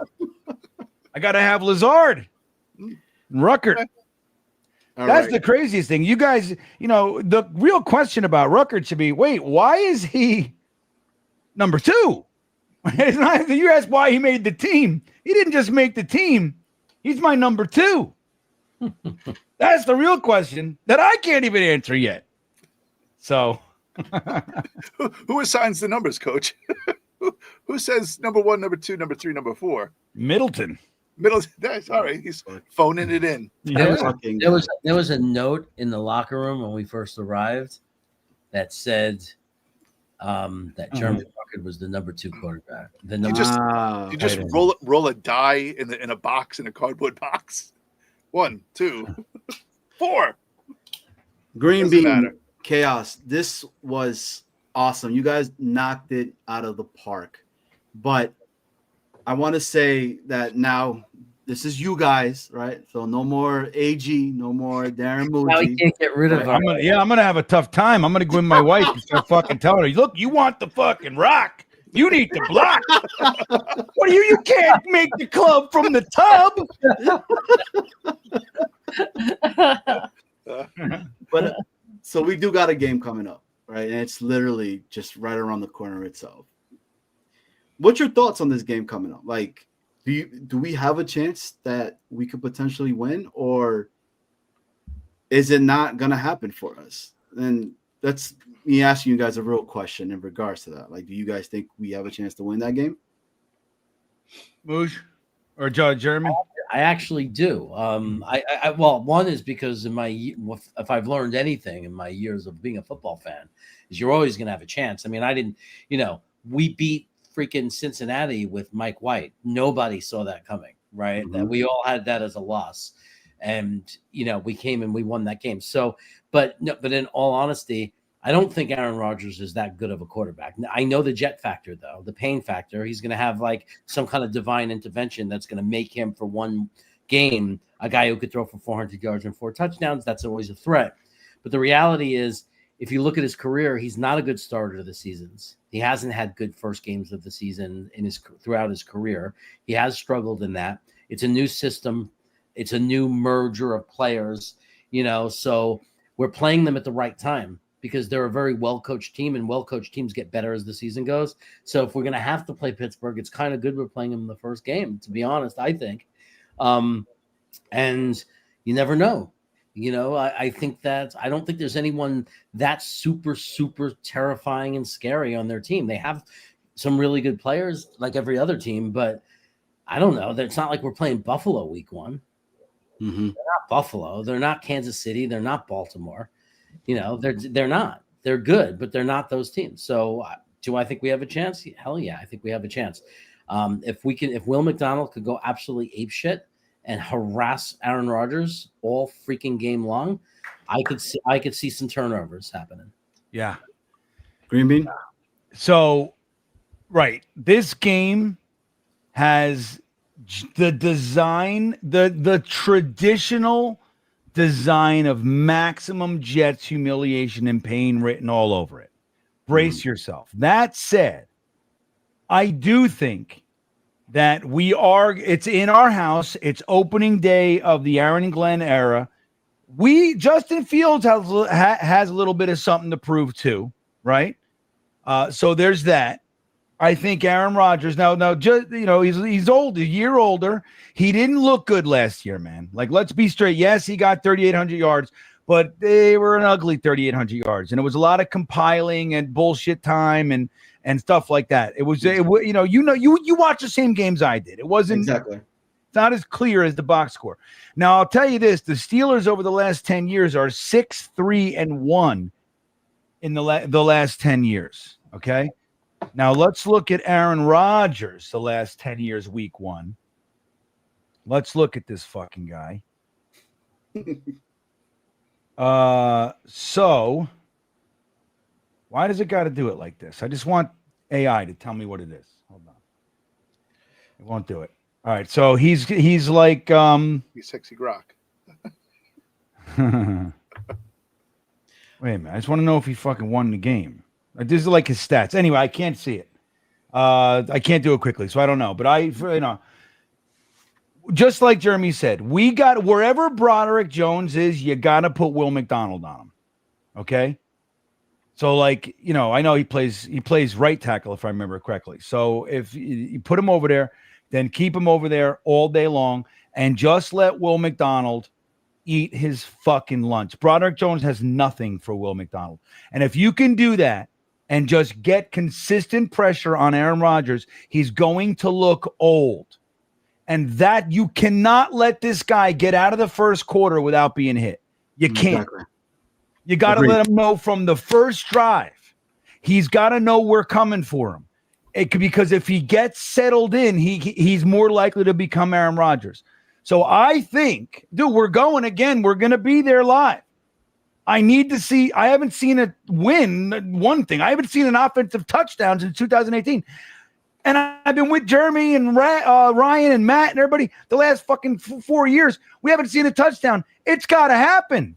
So this is the game. I think that we are going to, dude, if we could win this game and lose the rest, and I wouldn't give a shit. Because I don't even care, to be honest. I mean, it's not like I don't care, but like I have no real expectations for this season. I'm all in. If they have a miracle, exciting rookie coach season, I'm all about it. But I don't have emotional attachment to it. But I do for this game. Yeah. You can't let Aaron Rodgers come into this house after winning 5 games in 2 fucking years and then beat us with 350 and 3 touchdowns. You can't do it. So it's all about pressure. You know that it's going to come down to there are going to be 3 things that really impact this game. Number 1 is going to be Green Bean walking in backwards, right? That's number 1. Number 2, Xavier Gibson. Okay, he's going to be major impact on this game. And the unsung hero that no one is expecting to win this game for us is going to be Marcelino McCready-Ball. That's it, baby. Hey guys, if you look at the stats that Afrin put up for Aaron Rodgers in his first game career records. Oh, wrong guy. It's actually, this backs up my point. You'd think, no, what are you talking about, Jeremy? Look, that's pretty good. It's not, though. When you look at the overall numbers of Aaron Rodgers' career throughout his career, these are not good numbers for him. Because typically in seasons, like, because look, this is a full season worth of games, 3,700 yards. This is a guy who throws for almost 5,000 yards a season most of his career. Right. This is a guy who got over 30 touchdown passes most of his career. Like this guy was over 100 rating most of his career. That career right there, that's a career. That's a season of football. That season of football compared to Aaron Rodgers' career and who he normally is below his standard. And he didn't even play to Gang Green. He didn't play the preseason too. So he's coming into this game, haven't been hit yet. Nothing. And you're right. I want to see Will McDonald on him like white on rice, man. Just smack the shit out of this dude and he can't go into the half not being hit. They don't even have to hit him. They just have to make him run around. That's all. Just make him run. That's it. Old men get tired when they run.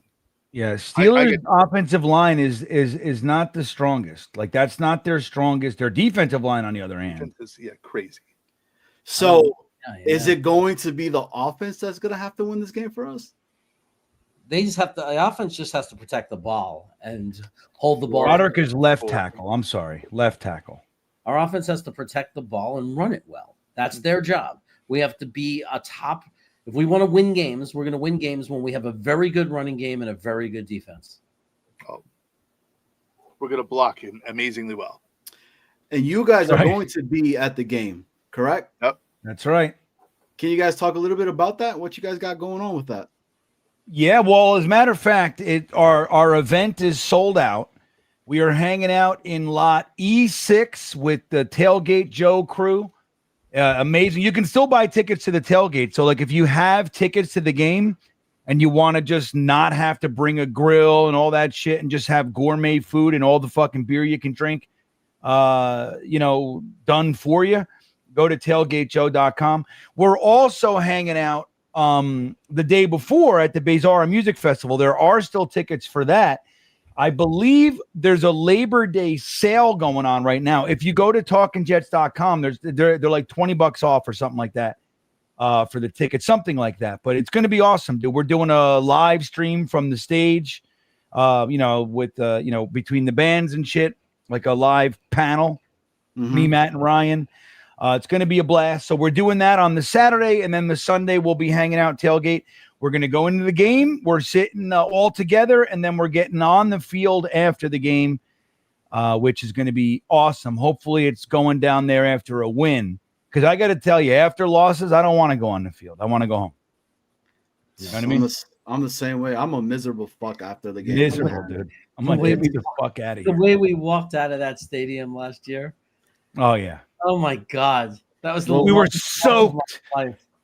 It rained on us from 8 a.m. till, dude, as soon as we got in our cars and started to drive home, the fucking sun came out. I wanted to punch somebody square in the face. But the worst part is when you check the weather app, from 7 in the morning, the whole day it said an hour later it was going to be sunny.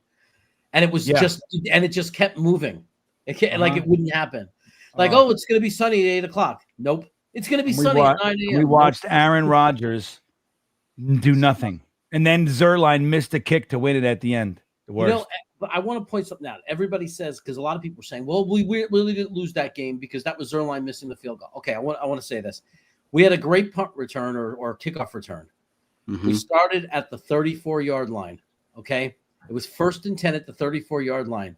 We had full 3 plays before the field goal attempt, and Aaron Rodgers and our new offense, just like the entire game, got us 0 yards. So Zerline on a cold, rainy day had to kick a 50-yard field goal because we couldn't get 5 or 6 yards to make it a 44-yard field goal. Yeah. Just putting that out there. So once we got Zerline, we lost that game because we couldn't get a freaking yard on that drive. You went to other games last year, correct? No, it's the only one I went to. That was the only one you went to? That was it. And you've never been to a game at MetLife Stadium where they've won? No, I did. The first time I went in 2015, we won that one. And then I went again in 2018 because I'm in Virginia, so it's not easy to go up there. Yeah. So we went. I took my son again, and we were beating Buffalo like 16-0 in the fourth quarter. And then they came back and beat us. That was the other kicker we had, Vedvik or whatever the fuck his name was. Remember that guy? Yeah. He missed an extra point and then missed a field goal, and we lost by 2 or whatever it was.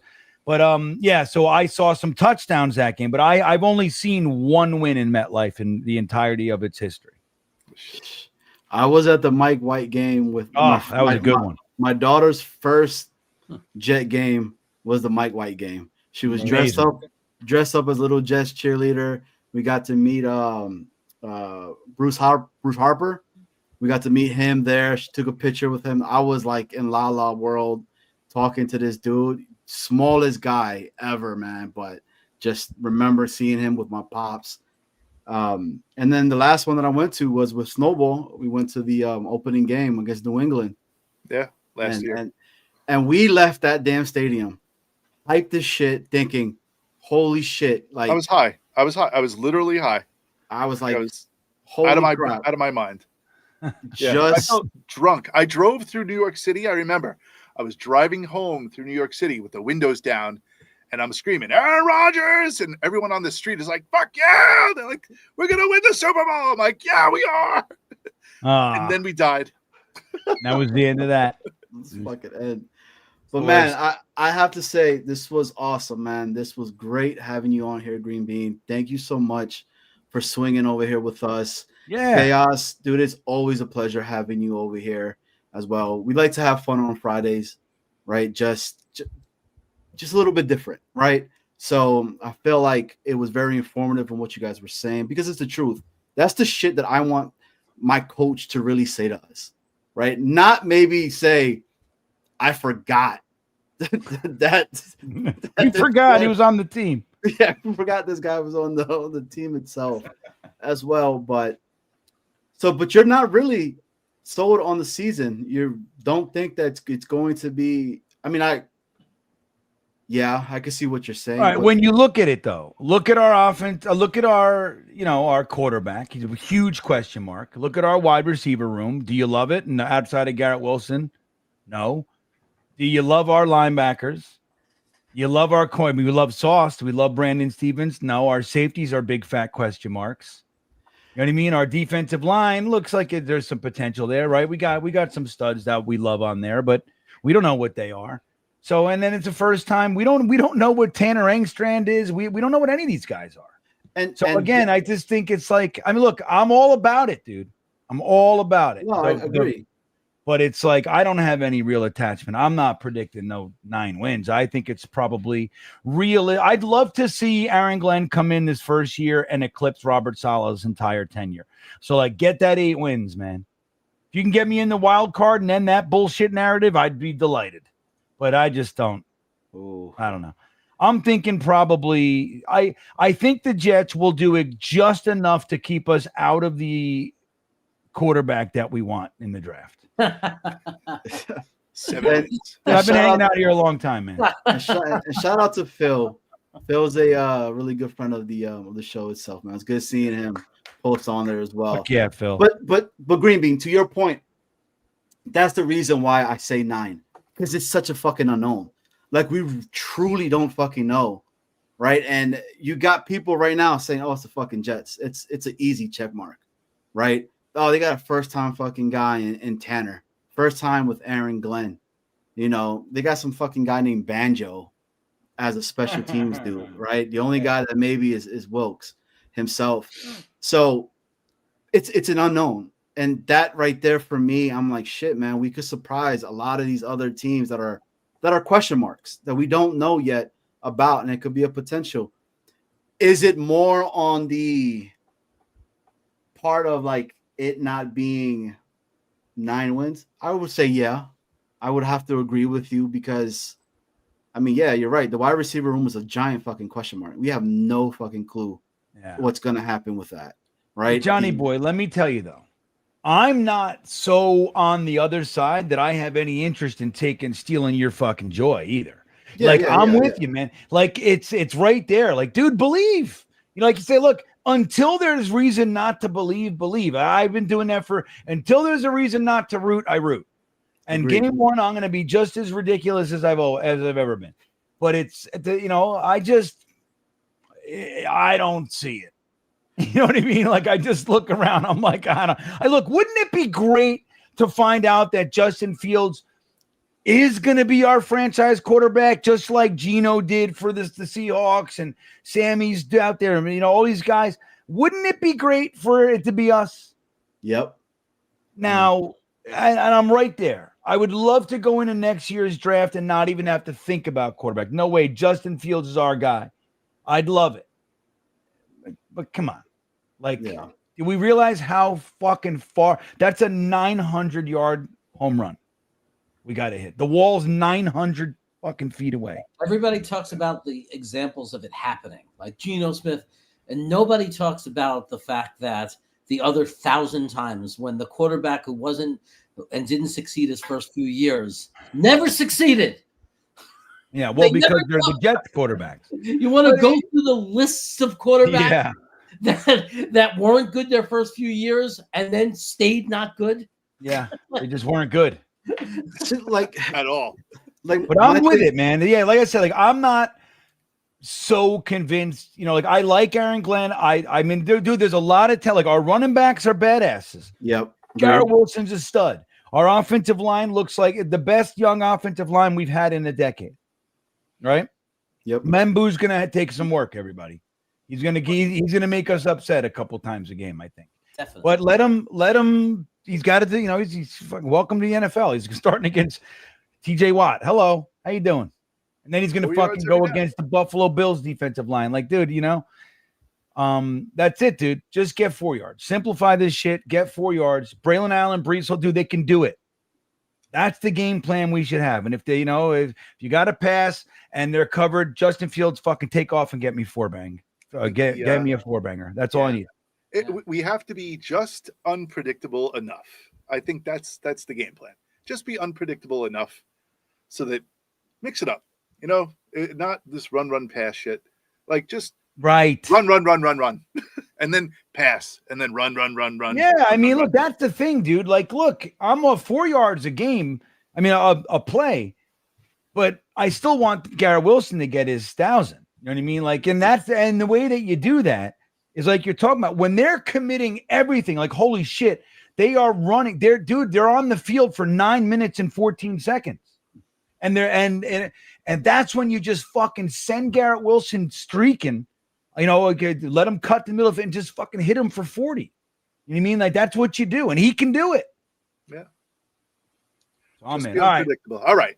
Let me Are we done? Are we finished here? You guys are the best. I want you to know I had a great time, and I'm really grateful to have had the time with you guys and to be here. So thank you for having me on. We're happy that you came on. It only took a year to get you here, but you know what? Yeah, that's my fault. it was worth it. It was worth it. I really the year, it was like pent up. It was all pent up, and now we just like let it all go. So that's good. Right. All right. Well, listen, thank you so much. If you haven't heard of Green Bean, he's on a couple of shows. Go ahead, tell the people, because we I don't know. He's on like 1,000 shows. Yeah, Talking Jets panel on Talking Jets on Tuesdays, and the Green Bean Jets fan channel. We're doing Tuesday nights, late the after hours show. We're doing the live game streams, and we're adding another one. Once the season starts, Green Bean Jets pod will be back. But yeah, Green Bean Jets fan, fucking get over there. Good. And you're gonna work with this guy too?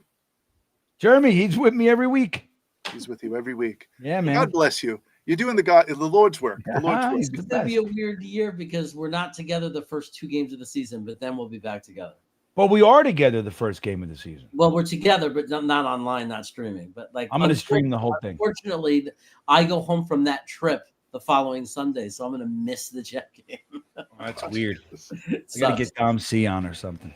I don't know. Me and Frankie. Frankie from Flatbush, everybody, is with us. Yes. So that's Frankie's the best. Thank Yeah, God he's Frankie's back. awesome. Frankie is All right. awesome. Well, listen, thank you so much, gentlemen. We really appreciate you coming on Jets Worldwide. If you have not hit the like button, hit it now. If you have not hit the subscribe button, what the hell are you waiting for? So just do Right. it. Just get on your phone, click off the chat, push the button that says subscribe, and that's it. And then you can go back to the chat and make all your comments. All right. But other than that, that's what we want. So good evening, gentlemen. Thank you so much for coming on. We truly, truly, truly appreciate you being here. 100%. It was awesome. Green Bean, if you could just stay in the back with Chaos really quickly, just a few questions just want to ask. This was awesome having you on here, Green Bean. Chaos, as always, man, dude, you're great, bro. So we really, really, really do appreciate you as well. Make sure you guys go sub to their shows as well. Hit the like on ours, sub if on our, well, make sure you sub on our show as well. Ugh. But it's Friday, and this has been another Jets. Worldwide, wide. See you, everybody. Take care. Have a great one.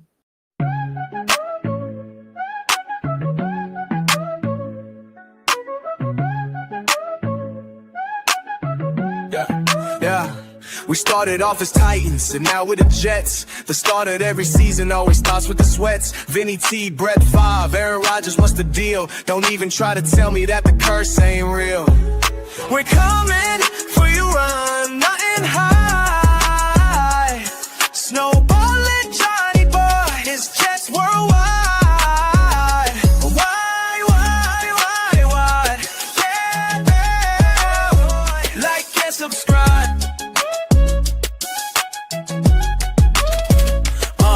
But fumble, fail, Mary, choking Fitzpatrick. The end of every season is always tragic. Doug Bryant missed, everybody got pissed. Super Bowl seasons ended with just one twist. 15 years without the playoffs. Is Aaron Glenn legit? We're the friggin' New York Jets, and we're built for the shit. We're coming for your roof and hide. Snowballing Johnny Boy, it's Jets Worldwide.